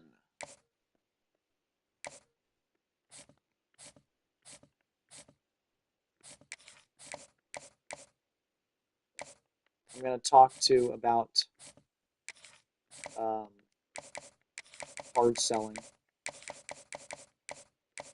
Because we've known his 3 check marks for quite a while. It's been 3 or 4 weeks now. We're finally able to hard sell him. Gonna leave these guys on the board. Ross Cooks, we have the lead. Oh my god. We have the lead on Ross Cooks. That is huge. The #1 player in the nation, the gem from Indiana. We beat Notre Dame. What do you know? He wants to come here. Not looking good for Robbie Ruggins. We're 2nd. Gabriel Traore, we are 1st over Miami, Ohio. So I'm liking our chances with him. Actually. Free safety Sam Eberle, it's still a battle. Esteban Price we're falling off on. Frederick Arma can have 10, and that will be the recruiting cycle for this week. Now we play Auburn. This is a close game. I don't know if we win. Not sure if we lose. Wait, what time is this game at? I might black out this game. You may say, oh, it's so early in the season. Well, this is a big game. It's 12 p.m. What do you want to block out? The Florida game, right? Right? Yes. Yeah, Florida's going to be the blackout game. They're a top 10 team. They're coming to town. That's obviously... No. Okay. Okay, I almost freaked out. Okay. We will play... What's this team? Auburn this week. And hopefully we'll get the win. Because they are quite solid. They're a decent enough team. Ranked, obviously, their only loss is at Baylor. So the last time they went to a Texas team, things did not go well. Let's hope things are similar. It's raining again. As you see, we will run onto the field and hopefully start dealing. Marcel Reed and company. Fresh off of a bye week. Beautiful graphics get me every time. Alright, we'll see if we can get the dub here. Playing defense, 4th and 1, getting the ball. That's so awesome. From our own 3 is not ideal, but we'll give it to Le'Veon Moss, who is going to not get anything. I'm telling you, this guy looked like a Heisman candidate after week 1. It has been rough ever since. Reed to pass, he will roll out and throw. Dangerous, got hit in the end zone. I don't know why on earth I would be passing the ball here. Peter in my end zone. Moss, 2 carries, no yards. Love to see it. Absolutely love to see it. Auburn driving down the field. They got 3rd and goal, and they will score. So the Tigers, they are into the end zone for a touchdown. I like this formation man to run against. And what do you know? Moss up the middle. Powers forward. He'll get 10. I'll try a design QB run with Reed here. So Reed, what on earth? Okay. Well, see if we can't run it back with Moss. 3rd and inches, certainly. And yeah, Moss up the middle, plenty of room to run. Up to midfield for Le'Veon. And now we'll go with Mari Daniels. See what he can do. He's been so good for us this year. There he only gets 1 there.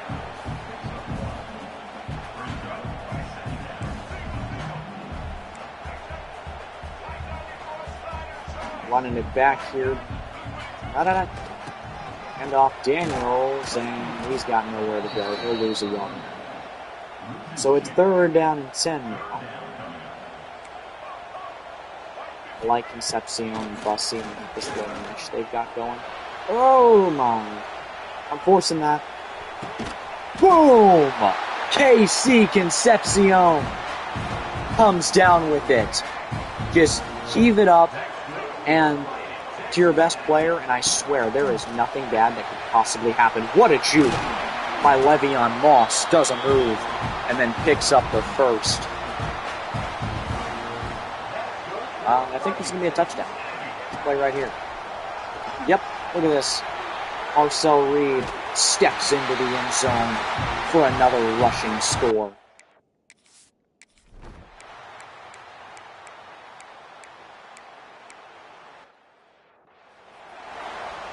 Now, what do you know? We've got it back. Start of the 2nd quarter.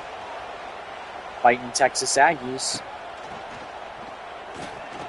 Over the middle, it's picked off. Reed is picked off for just the 2nd time this year. That's not good. That's very similar to the mistake he made back in week 1 when he got picked off. And so now we get it back. We got the offense on the field, trying to get back some momentum. Moss on the read option gets it. Pick up 5. Very nice day so far for Le'Veon Moss. He's been bouncing back. And now I say that, and he loses 6. Nice. Very nice.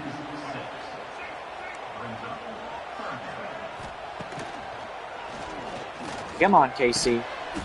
He makes the grab. 4th and 1. Let's go. We're going to give it to Amari Daniels because I trust him and I love him. The give. Daniels won't get it.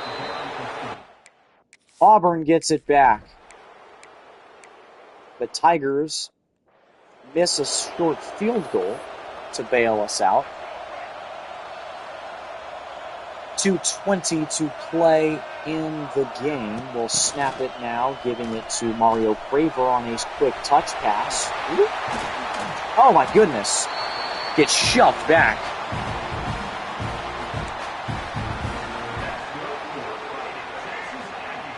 This will be the last play of the quarter before the 2-minute warning. Reed with a play action pass. Throwing it, it's caught by Niblack. And it'll be a 6-yard gain. Good little improvisation there from Reed. Able to do his thing. Play action. Once again, doesn't like the look. Throws, it's caught. Niblack. Similar play.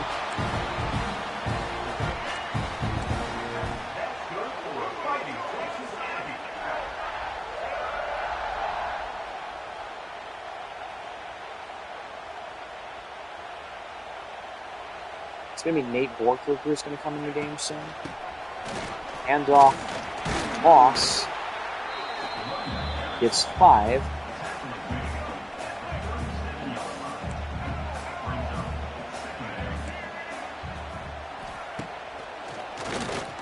Play action.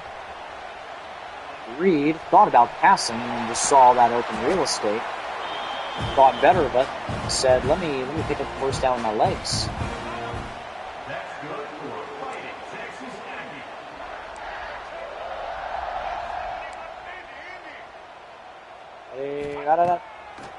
There's the snap. Reed will roll out. Reed will get sacked. Caleb Wetland on the sack. 2nd and 20.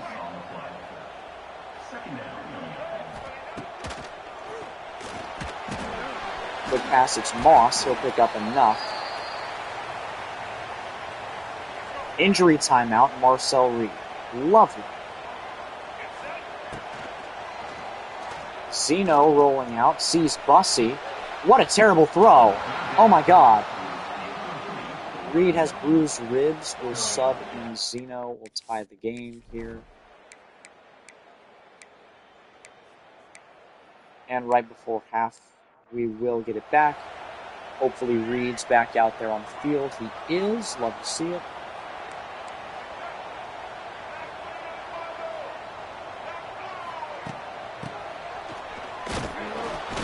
Moss not going anywhere.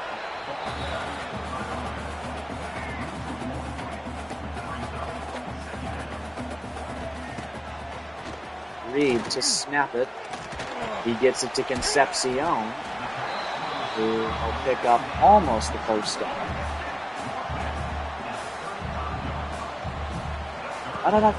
Reed, the give, Moss. It's good for the first.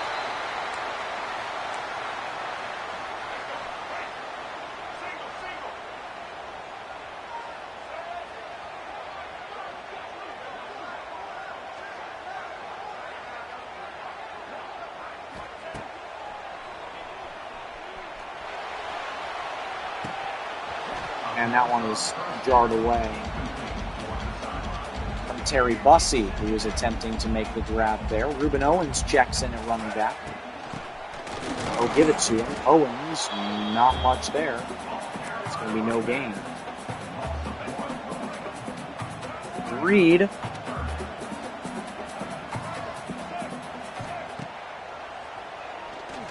Stepping up. Nowhere to throw, so he'll run, pick up the first down, and then he slides. With those bruised ribs, you can't have him taking any more big hits. That's the reality of it. Quick pass, Amari Niblack is open. He's off to the races, and he stopped running for some reason.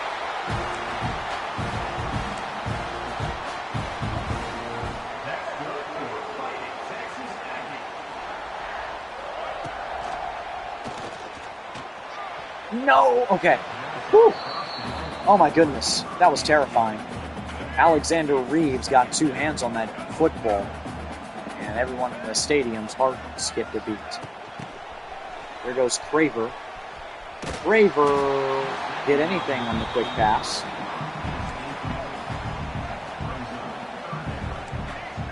Yeah, I know how to pump fake. Reed scrambling around, no blockers, but he will get in field goal range, and the Aggies will kick once again. Auburn scores. I hate to see that. Daniels checks in at halfback. He's been bad today. Give it to him. He gets out there. Okay, Daniels. Okay, I see you.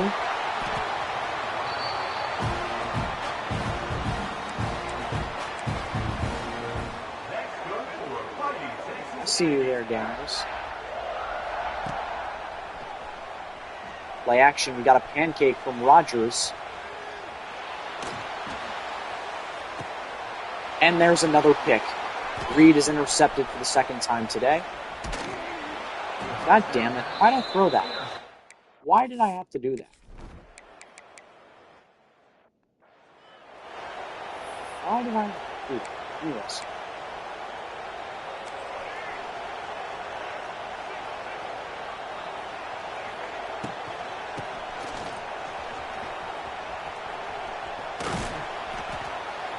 There's going to be a 3-yard gain. It'll be 3rd and 1 now. Owens with a nice little pickup. Owens, first down. Hello.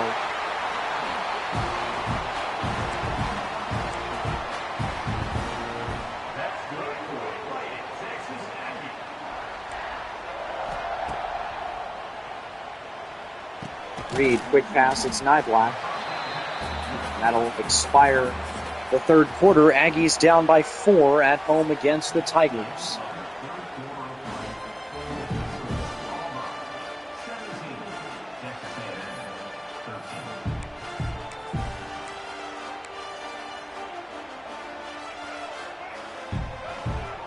Oh, yeah. Oh, my God. Reed is sacked. Down he goes. I like halfback slip screen here. It works out for me pretty often. Reed. The quick pass to Owens. The back. Owens spins the wrong way, but he still picks up the first. Love to see it. Reed 11 of 16 today. No passing touchdowns, 2 interceptions. Ignore that. Nate Borkerker with the catch. And he puts it on the ground. Picked up by Owens and Ruben Owens. Oh my goodness. It's a touchdown. The Aggies fumble, but they pick it up and take it for a lead-changing touchdown. Nate Borkerker is credited with a 55-yard touchdown catch. We missed the extra point, but who cares? We're winning. Reed on the keeper. Juke move.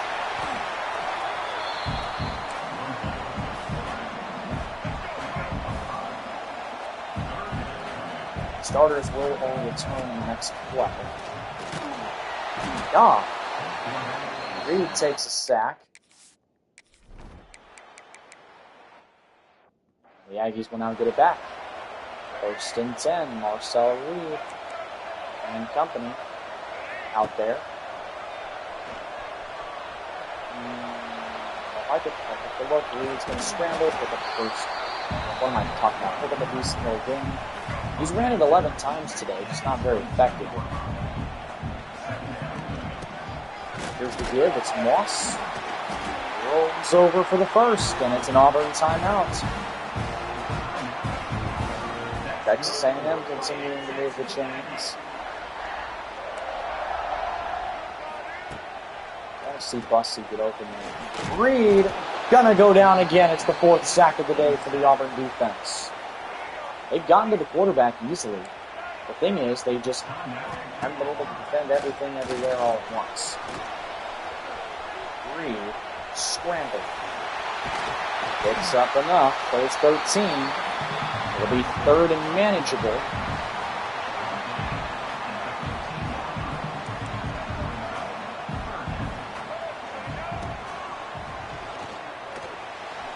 That's out of reach. However, I think that's going to be a PI. Pass interference called against Auburn. Huge break for the Aggies. And that might have just lost the Tigers the game. Now we have first and goal on there too. Yeah, let's take the win. Let's get the win. Doubt. Really scrambling around. And of course, he just takes another fucking sack.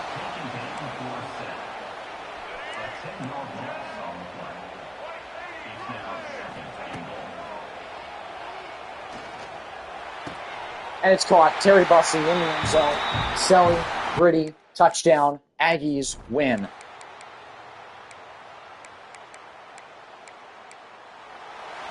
Texas A&M gets the dub. It wasn't pretty, but we win still 27-17, convincingly enough. Reed was okay throwing the ball. Running, he was not good. Nobody really was. Receiving, Concepcion with a score. Concepcion with a nice day. Bussey with a score. Blocking, DeSantis is bad. Reed Adams still been good, but Nyblack and Moss both give up sacks as well. No sacks on defense, but Bravion Rogers had a pick. Great game for us overall with the dub. Love to see it. Going home with the win. Moving on. Continuing into next week.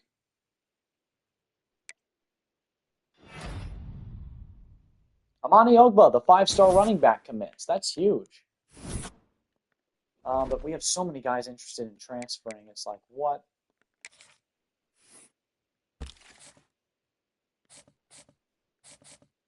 Deontay Tuttle still doesn't like our playing style. We did get Amani Ogba. Kai Span, Spawn still likes us. Miles is here. Dylan Seltzer still doesn't like us. Devontae Ty, though, hopefully will be coming soon to Aggie Land. But yeah, that's our first commit in the series. 5-star Amani Ogba. Donovan Lehman. Gideon Chukwuma. We're in a tight battle. Hayden Lund, we take the lead. That's massive. Pause. DJ Purdy, we're in the lead still. Larson, we are also in the lead. Jacquez Gage. Look at that. Still have the lead there. Sam Lotulele, I think we can just hard sell him and hope for a commit soon. He's clocked in. Manny Hayden. Visit. Come in week 7 for the Blackout Conference Prestige. Mayo still doesn't like us. I'm going to put some points on Demontre Tripucka. Ross Cooks. No. Notre Dame. Why? Bobby Ruggins, we're in second. We'll try and hard sell 5-star corner. But I want Ross Cooks the most.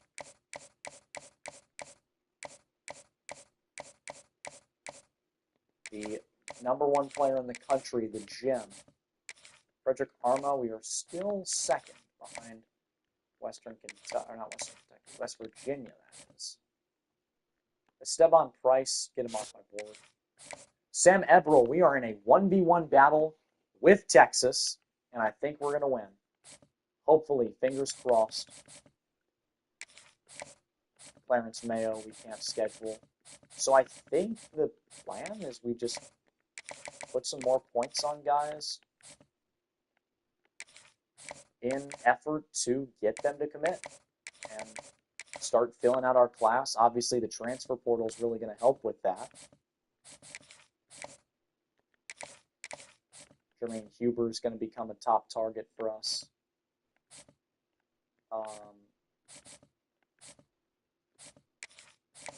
Put Arma, 5 on him. And yeah, we'll be chilling there. We got Mississippi State this week. We'll take a look at the scores from last week, see what all happened. ECU loses 10-3. My goodness. Florida State with the win. They continue to be good since the Alabama game. Arizona State's still good. Western Michigan with the win. They stay hot after beating Illinois. Penn State's ranked 1. Oh, does that mean the mighty fell? They beat Oregon. Who beat Texas? Mizzou with the win. Ole Miss beats LSU. Battle of two super disappointing teams this year.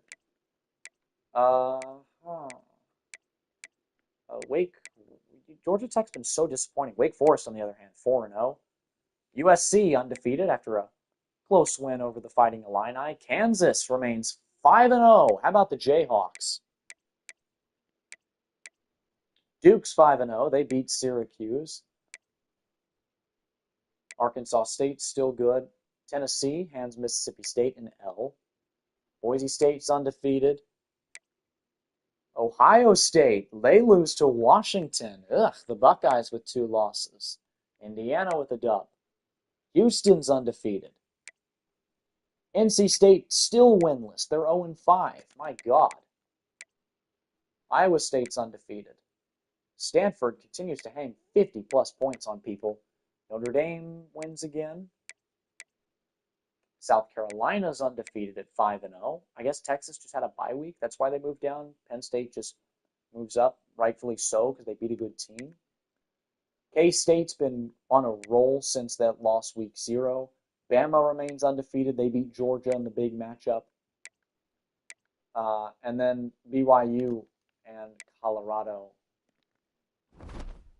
faced off. So Texas, yeah, they just moved down to number 2. Texas and Florida this week. That's going to be a crazy matchup. We move up to 8th in the nation. A ton of SEC schools here in the rankings. You see, Baylor is in the rankings at the bottom. Interesting. Who dropped out? Just Auburn? They're the only team that dropped out. We beat them. Taking a look at the season stats so far. What, 5 games? Are we 4 or 5 games through the year? We're 4. Reed has been okay. I mean, 662 yards, 5 touchdowns, 3 picks. Moss, 210 on the ground and a score. Reed, 206 and 4 scores. Daniels has been way better than Moss, tugging the rock. Owens has been there. Smith. Concepcion's our top receiver, then Craver, then Niblack, then Bussey. Blocking, Reed Adams is still a dog. DeSantis has been not great. Defensively, we've been good as well. Playing some good football here. Let's play Mississippi State. See how that goes. We should win this game easily. The Bulldogs are really bad, and especially their defense. They gave up 33 points to an FCS school. Yeah, this should be a walk in the park. Oh, my bad. I skipped it. All right. Mississippi State in the all-whites to kick it away to us. Isaiah Williams, who had a 99-yard kick return tutty against Utah State, will take it. Williams out to the 22. And here they come. Marcel Reed out onto the field for Texas A&M. 5 touchdowns, 3 picks this season to adding to 4 more on the ground. Touchdowns, that is, not picks, obviously. Play action, Reed. Double coverage over there on Bussey, so he takes the first down.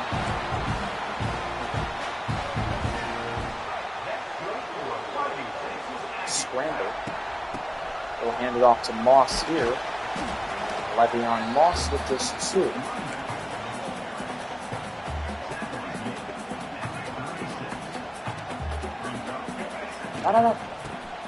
Hand off. Moss. Plenty of room to go. Oh my goodness. Gets helicoptered, but he's still alive somehow.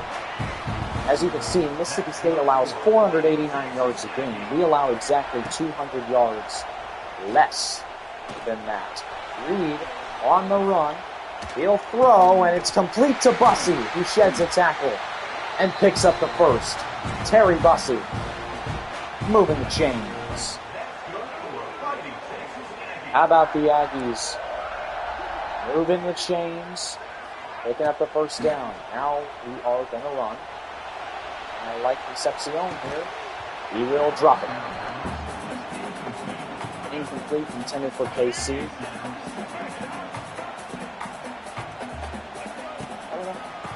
And off Moss, he will lose a couple. Le'Veon Moss loses 5 on that play. Braden Jennings with the TFL.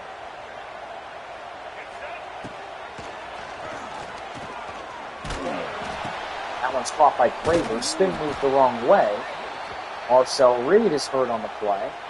It'll be a 52-yard field goal, which we will make.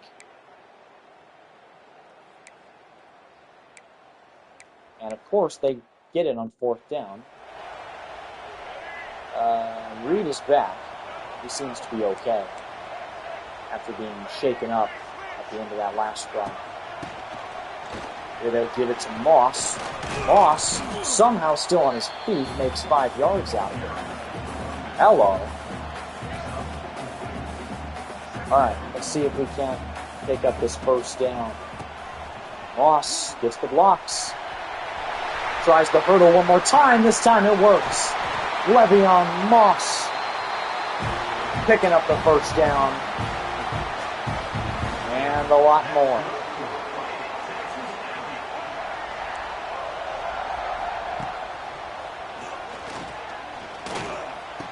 That one is caught by Bussey. He'll go up and get it down to the 10. Terry Bussey with a nice little gun. He says, first down Aggies. Reed from the 10. Hand off Moss. Picks up 2. First down marker is a little before the end zone. So it's not 2nd and goal, it's 2nd and 8. Hand off Moss again. Powers his way forward. And it's 3rd down and 2. We will go from the I formation. Bussey at receiver. Daniels to the outside, and he gets in for the touchdown. Mari Daniels with another score. That's what, his 5th of the year rushing? Daniels is such a dog, dude.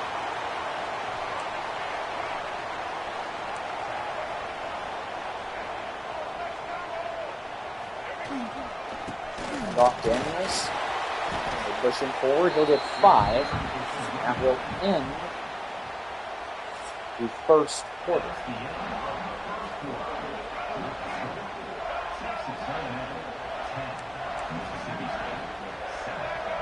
Ready? Cut. Let's go. Reed scrambles out. Gets the bait. Never mind. He takes a sack. 3rd down and 5. We'll ask for Daniels to come in next play. Oh, never mind. We're getting sacked again. 4th and 11. We'll punt it back to the Bulldogs, but we get it right back.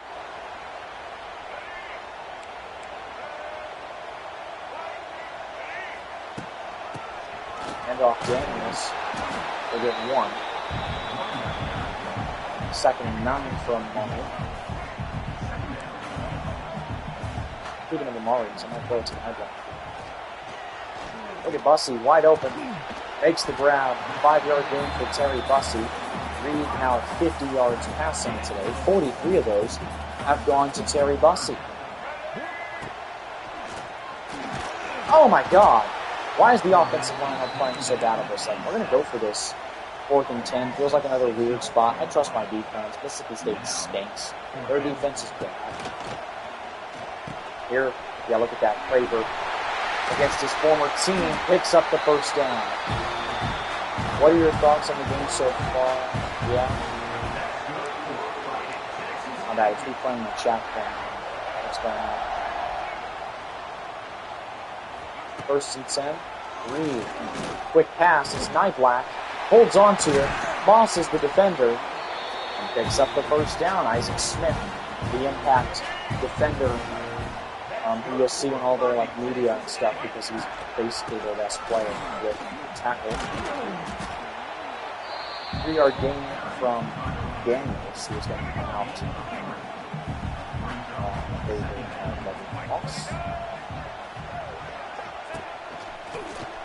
Here's Reed on the keeper.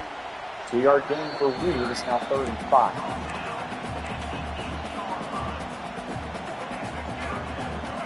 Moss joins the game again. And of course we get points. Alright. Well, let's kick.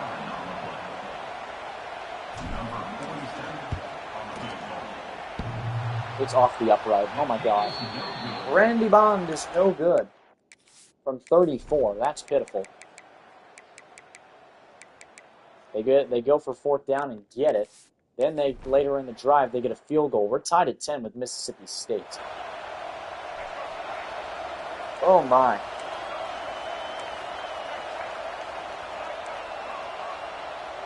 Ready, cut. Pocket collapsing. Reed to scramble. He will go, and he'll get sacked again. It's already the 5th sack of the day for Mississippi State. Reed does not look good out there today, sadly. Yo, can I get a fucking passing interference call there? What are you doing, guys?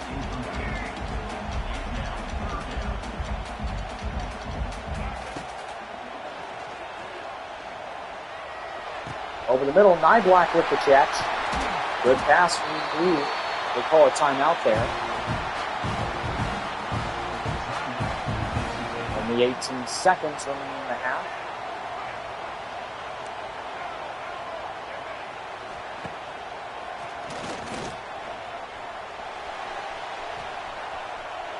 Reed to throw it away, as the pressure was crazy.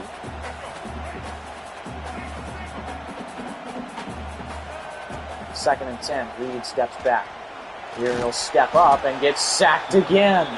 6 in just the first half for the Mississippi State defense. Who would have had this on their bingo card? That the Bulldogs would get to the quarterback this much. Here they come again. Thankfully, Reed's able to get rid of it. However, still no chance. I don't want to throw up a Hail Mary. I'm going to act like I am, but I'm not going to.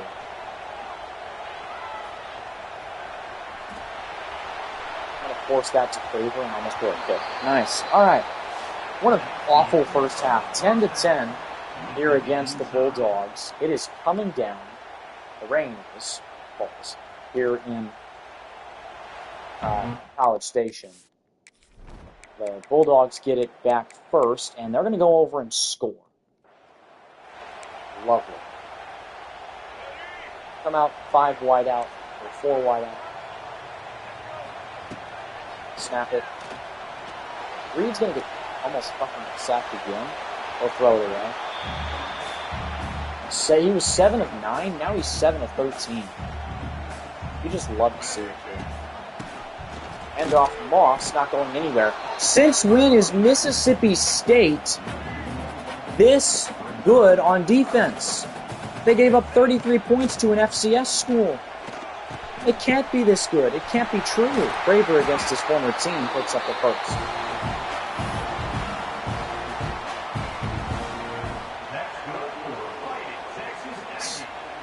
Lawson at halfback here. They give it to him. He gets the juke. Le'Veon Moss off to the races. Let's run that back. Let's run that back, guys. Let's go. Let's go. Stop. Why they always celebrate? I'm running. Hurry up. Alright. Here's Reed. Under center. They'll snap it. They give to Moss again. Up and over. Up. I'm speechless. Le'Veon Moss. You belong in the NFL. What a play. As he hurdles one, spin moves another 3. Okay. I meant to be pass leading that. Instead, it's the 7th sack of the day we've given up. Oh my. Oh my. Go ahead, Sam. Somebody get open. Not open. Nice little win there for Reed.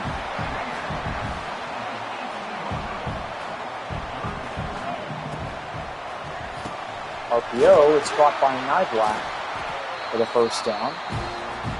First and goal. He's got 3 catches, 62 yards today. Reed for the snap. Give to Moss. He will pick up a decent little bit. 11 carries for 83 today for Levy. Snap, the give. Moss. Spin moves 1, but he will still only get 2 yards. What you're going to do here, if you are the Aggies, I think I have a pretty good plan. Set up the slip screen to Moss, right back to him. Gets the pancake. Touchdown. Le'Veon Moss. It's Reed to Moss for the score. Come on, no way. They get the field goal. We are in a close game with Mississippi State. Who would have thought?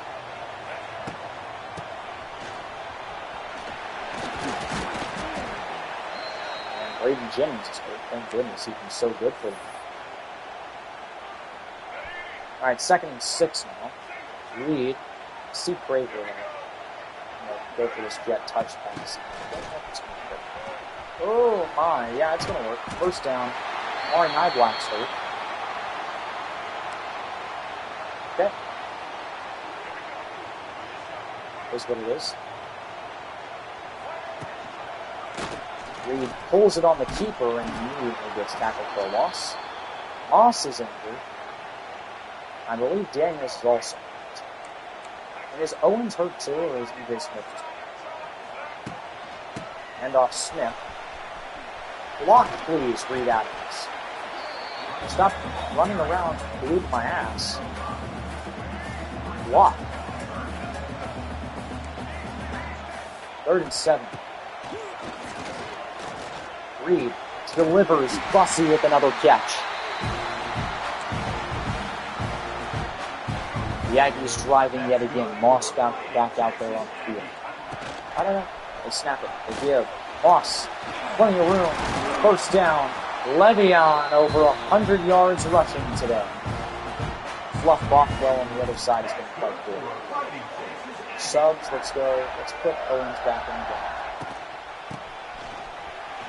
Here's Moss. Juke move. It'll be a yard. Owens returns. Here he goes. Up the middle, it'll be 5. Now he's hurt. Every running back on the whole team's gotten hurt at least once this game. And plus Amari Nyblack.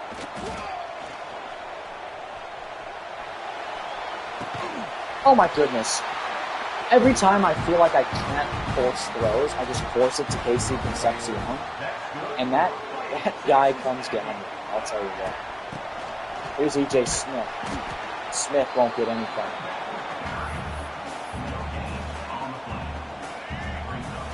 We'll have Owens taking the carry here. We got the personnel for it. Owens up the middle. It'll pick up 4. Now we will run a slant spray. Bussy, Craver. Comes the blitz. He delivers. It's Craver. Makes the catch. 1st and goal. A&M moves the chains yet again. What a game it's been for Reed. I don't know if we've given him his flowers, really. It hasn't been all his fault that the O-line's been so bad, and he's making the best of it. 2nd and goal. He's really been playing well, actually. That was a nice play by Nyblack. Here he'll scramble, throw for Nordstrom. Complete. Yeah, Reed 15 of 22 for a score today. Been sacked a lot, but... And yeah, here he goes down again.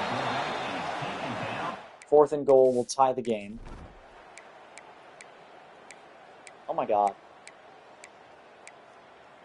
Oh my goodness, what? They punt it. Okay. I thought they were going for a field goal. I thought we got a pick. I don't even know what would have happened. Yes, we like that. Ooh, rolling out. Goes on the run. It's incomplete, intended for Thor Malin Orstrom. I think this game's going to go to overtime. We do only need to get into field goal range. Here's Owens. That'll work. Decent little gain. 6 yards on the play. Brings up 3rd and 4. I like to see that. Oh my god, we just got sacked again. They've got 9 sacks, dude. They've got 9 sacks today. How is our offensive line played this bad?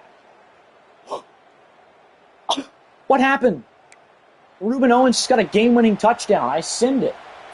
Okay, I mean, last minute, another win, I guess. We're 5-0. Shit. Reed with another decent enough day. Moss was the great player. Offensive line was awful. I'm not even there yet. I'm already talking about him. Niblack, Craver, Bussy, Concepcion was quiet. Reed Adams finally gave up a sack soon. Fire, Crown over, Niblack. DeSantis was good. So it's the opposite of every other game where DeSantis was good and everyone else was bad. Dalton Brooks with another pick. Other than that, great day. Great day. Just not sure why the defense was bad and not sure why the O-line was so bad.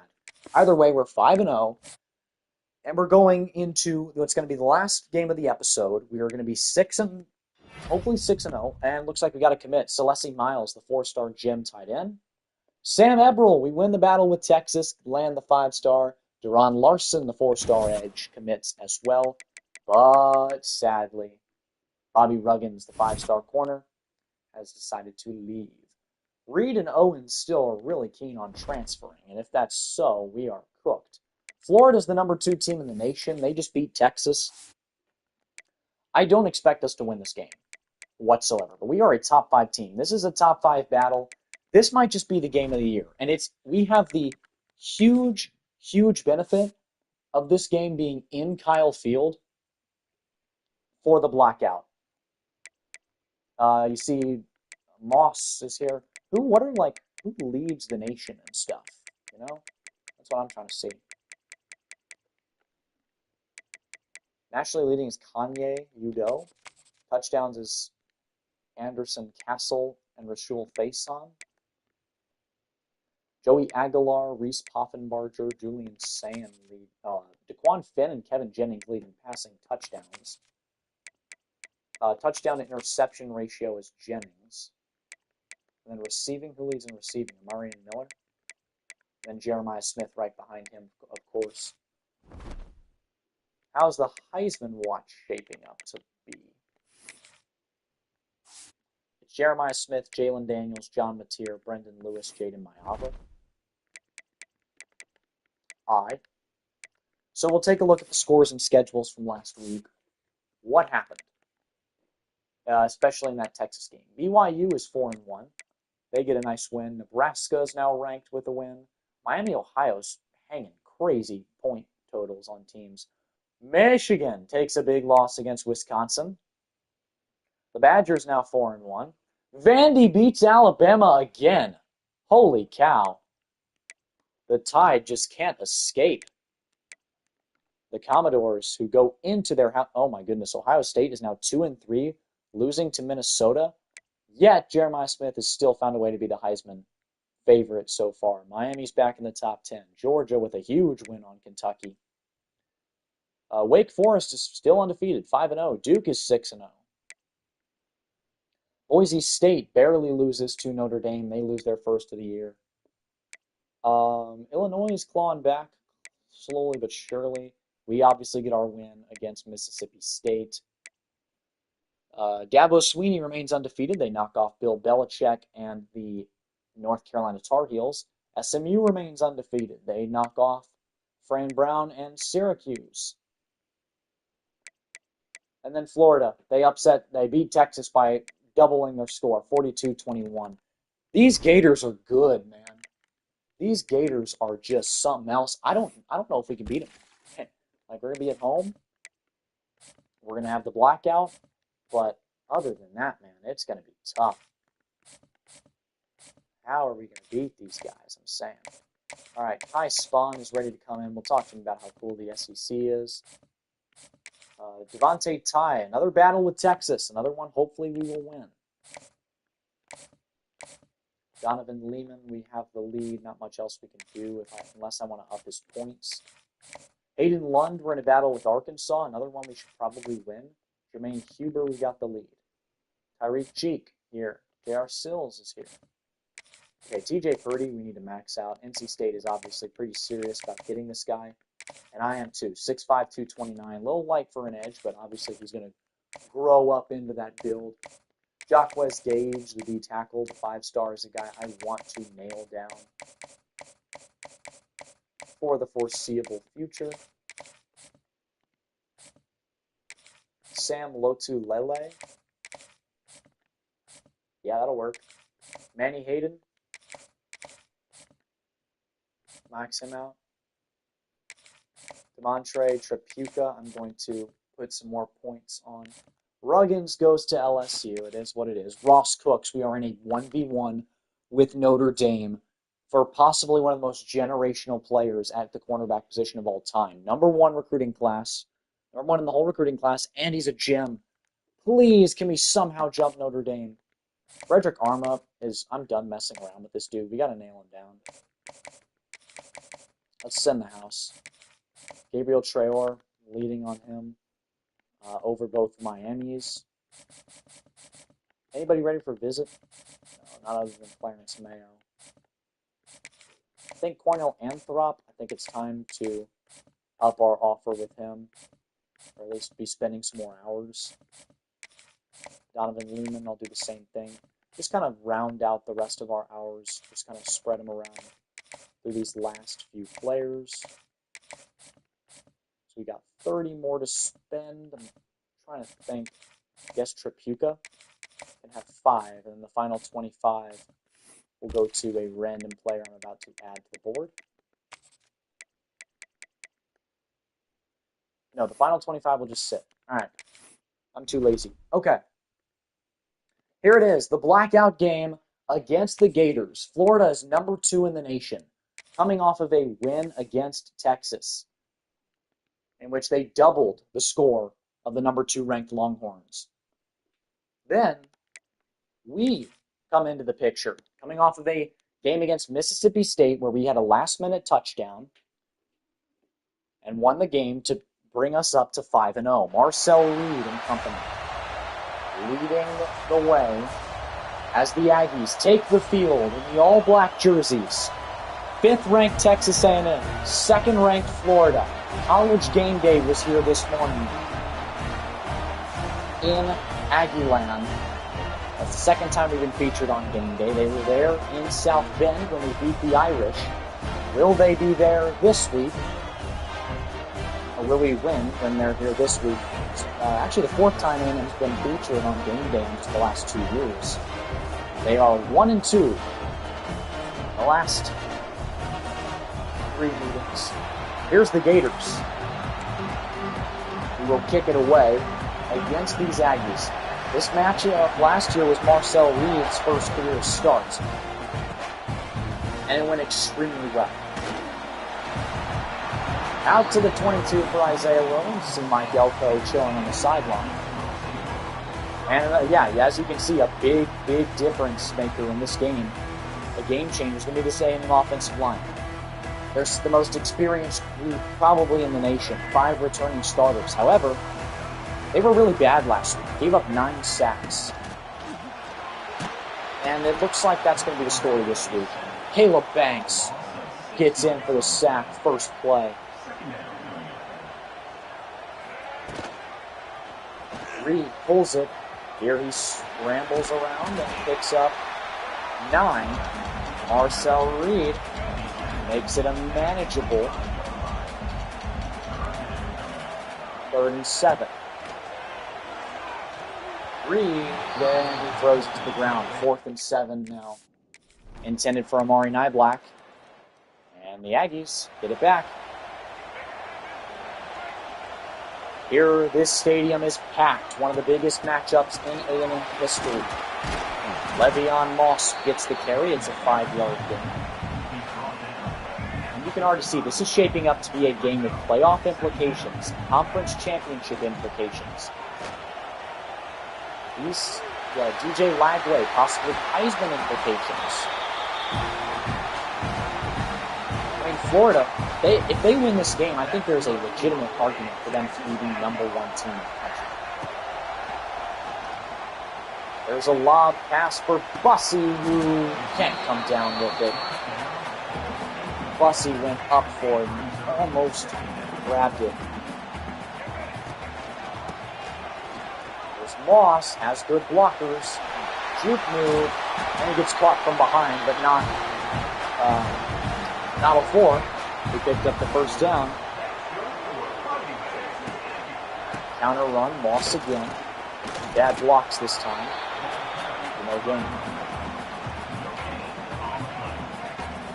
Daniels is back after getting hurt in the game last week. Really needed him. It looks like he's going to play shit today. He gets no gain.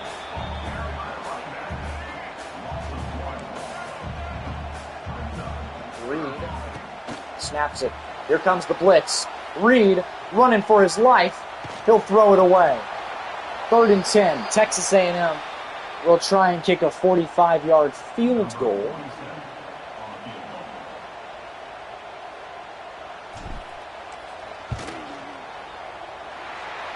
And it will be good. The Aggies take a 3-0 lead as Bond nails it. In the all-black jerseys, Florida on the goal line. They take the lead against the Aggies. Texas A&M. In the blackout. Reed. I don't know. Give Moss. And it's not going to go far. Caleb Banks is injured on the play, though, for Florida. That's good news for us. 2nd and 8 now. Reed. Pulls it on the read option. He will spin and pick up a first down. Took a big hit, though. It's a hip injury, we're told, to Caleb Banks. With a grouping of the crowd. Reed to scramble on the run. It's caught. Thor Malin Nordstrom with the catch. Reed with his first completion of the day, funnily enough. And it comes right near the end of the first quarter. And Reed is sacked. Trying to scramble around, it didn't work. Cameron James on the sack. And there will not be another play off before the first quarter expires. The Gators lead 7-3. As we enter the second quarter, Florida sits atop the SEC. A&M is in second. There's a 12-yard gain by Marcel Reed. Nice little pickup.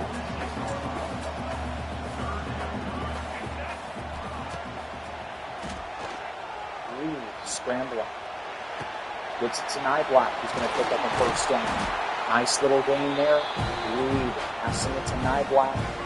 And they're able, from there, Mari was able to just catch and go.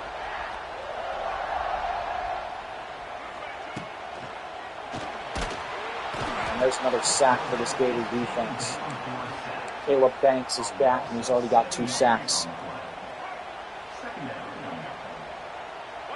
Ready, Hut. That one is caught by Craver. Short gain though, just 4 on the play. Now Reed. Wow. We'll have to do something big here. On the run, it's picked off. The Gators come up with the interception. Aaron Shiles with the pick. And Florida will go down the field and score. Aggies now down by 11. 14-3 is your score right now. Le'Veon Moss runs it up the middle. And that'll take us to the 2-minute mark.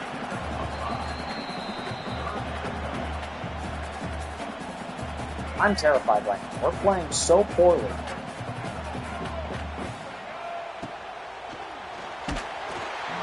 it's batted at the line. Nowhere to go for Reed. And it looks like Florida is going to get another chance. However, the defense clutches up. We got a minute to make this a one-score game going into halftime. There's been a lot of bad this half. However, we can make it a lot better. We can just lock the frick in. Guys. I don't know how else to put it. Play action. Reed. He'll scramble for a first down. Anyways, I'm having so much fun on this game, guys. Like, I will legitimately say this is just as fun, more fun than it was last year, and I haven't even gotten into like the nitty-gritty off-season realism type stuff. And I haven't really even built up this team. I'm enjoying myself so much already, just playing the games and singing my way and progressing. Reed to scramble. He'll pick up another first. He dives down. Good awareness there by Reed. Pick up first down with his legs. To give for Moss. Nowhere to go there. Le'Veon doesn't get much. Just two. We'll run Purdy up here. And then headed up. Reed pitches it. Moss gets the pitch. Oh, he fumbles. Moss fumbles, and we are going to go into the locker room losing by multiple scores. It'll be 17-3 at halftime. Oh my. This has been a nightmare. This Gator team is just something else, dude. I can't even... Circle was open, I just was scared. I want QB run. I'm gonna be safe. Just hand it off to Le'Veon Moss, even though he's been bad recently. We got the first. That's all. 9 carries, 37 yards for Moss. Ooh, snaps it. He'll throw another interception. The Gators get another turnover. Marcel Reed has played so awful today, both throwing the ball, running the ball, everything's just been... He's been entirely out of play. The lights are way too bright, and everyone knows it for Marcel Reed. He might transfer away from us this offseason if he doesn't have a crazy second half, but yeah, this is a terrible game. 53 yards, no touchdowns, 2 picks. Completion percentage is well below where it needs to be. And nobody's open here. He's going to fumble the ball again. Okay. At least he went out from practice. Yeah, throwing the ball just isn't an option. Reed is not looking good. Here's Moss following his blocks. Trying to skip on as he picks up a decent hit. Coming off of a 100-yard game. Obviously, we'd like to see him. As there he stutter steps. I was saying we'd like to see him repeat that. It doesn't look like he will, because we were down by so much. We may have quickly left in the third, down by multiple scores. Here's Daniels, not going to go anywhere. Losing 4. Bijan Johnson hurt on the play. Thing is, our receivers aren't getting it. They've been so quiet. There's Concepcion with a short catch. It's only 2 yards. That's not going to change this ball game. Send Bussy on a streak just to see what happens. I'm hit as I throw. 4th and 12, 47-yard attempt for Randy Bond is blocked. Oh my god, we're getting blown out. 20-3. It's worse than the Texas game against Florida. Ready? Da-da-da. Here we can't get it to my block. We've been so awful. This whole game has just been a nightmare. Never-ending nightmare. Moss makes the catch, has no blockers. Picks up 8. Reed 9 of 18, 64 yards, 2 picks. Oh yeah, it's the 4th quarter. Hands off. Moss going down. He'll lose 3. What is going on? This does not look like a top 5 team. I don't care if we're playing the number 2 ranked team in the country. Niblack makes the catch. It's just not enough. 4 out of the 5 yards needed. Oh my god. They missed a 55-yard field goal. Okay. I see you, defense.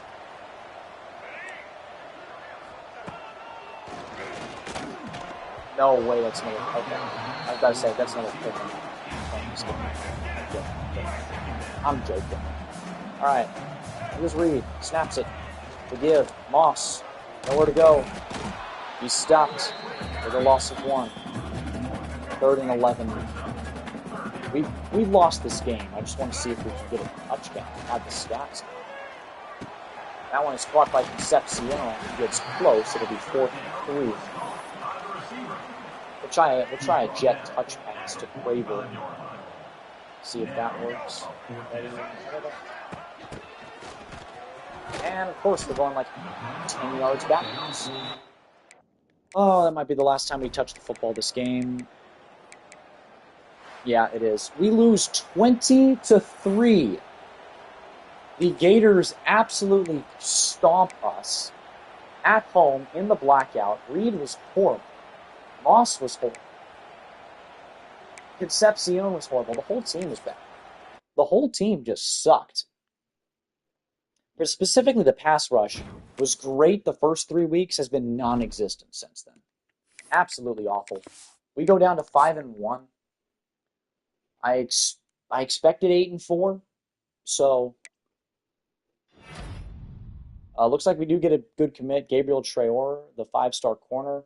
Hayden Lund, the 5-star left guard. No. Ross Cooks goes to Notre Dame. Hate to see it. Next episode, we'll do the game against Arkansas. So, I'll see you guys then. Thank you for watching.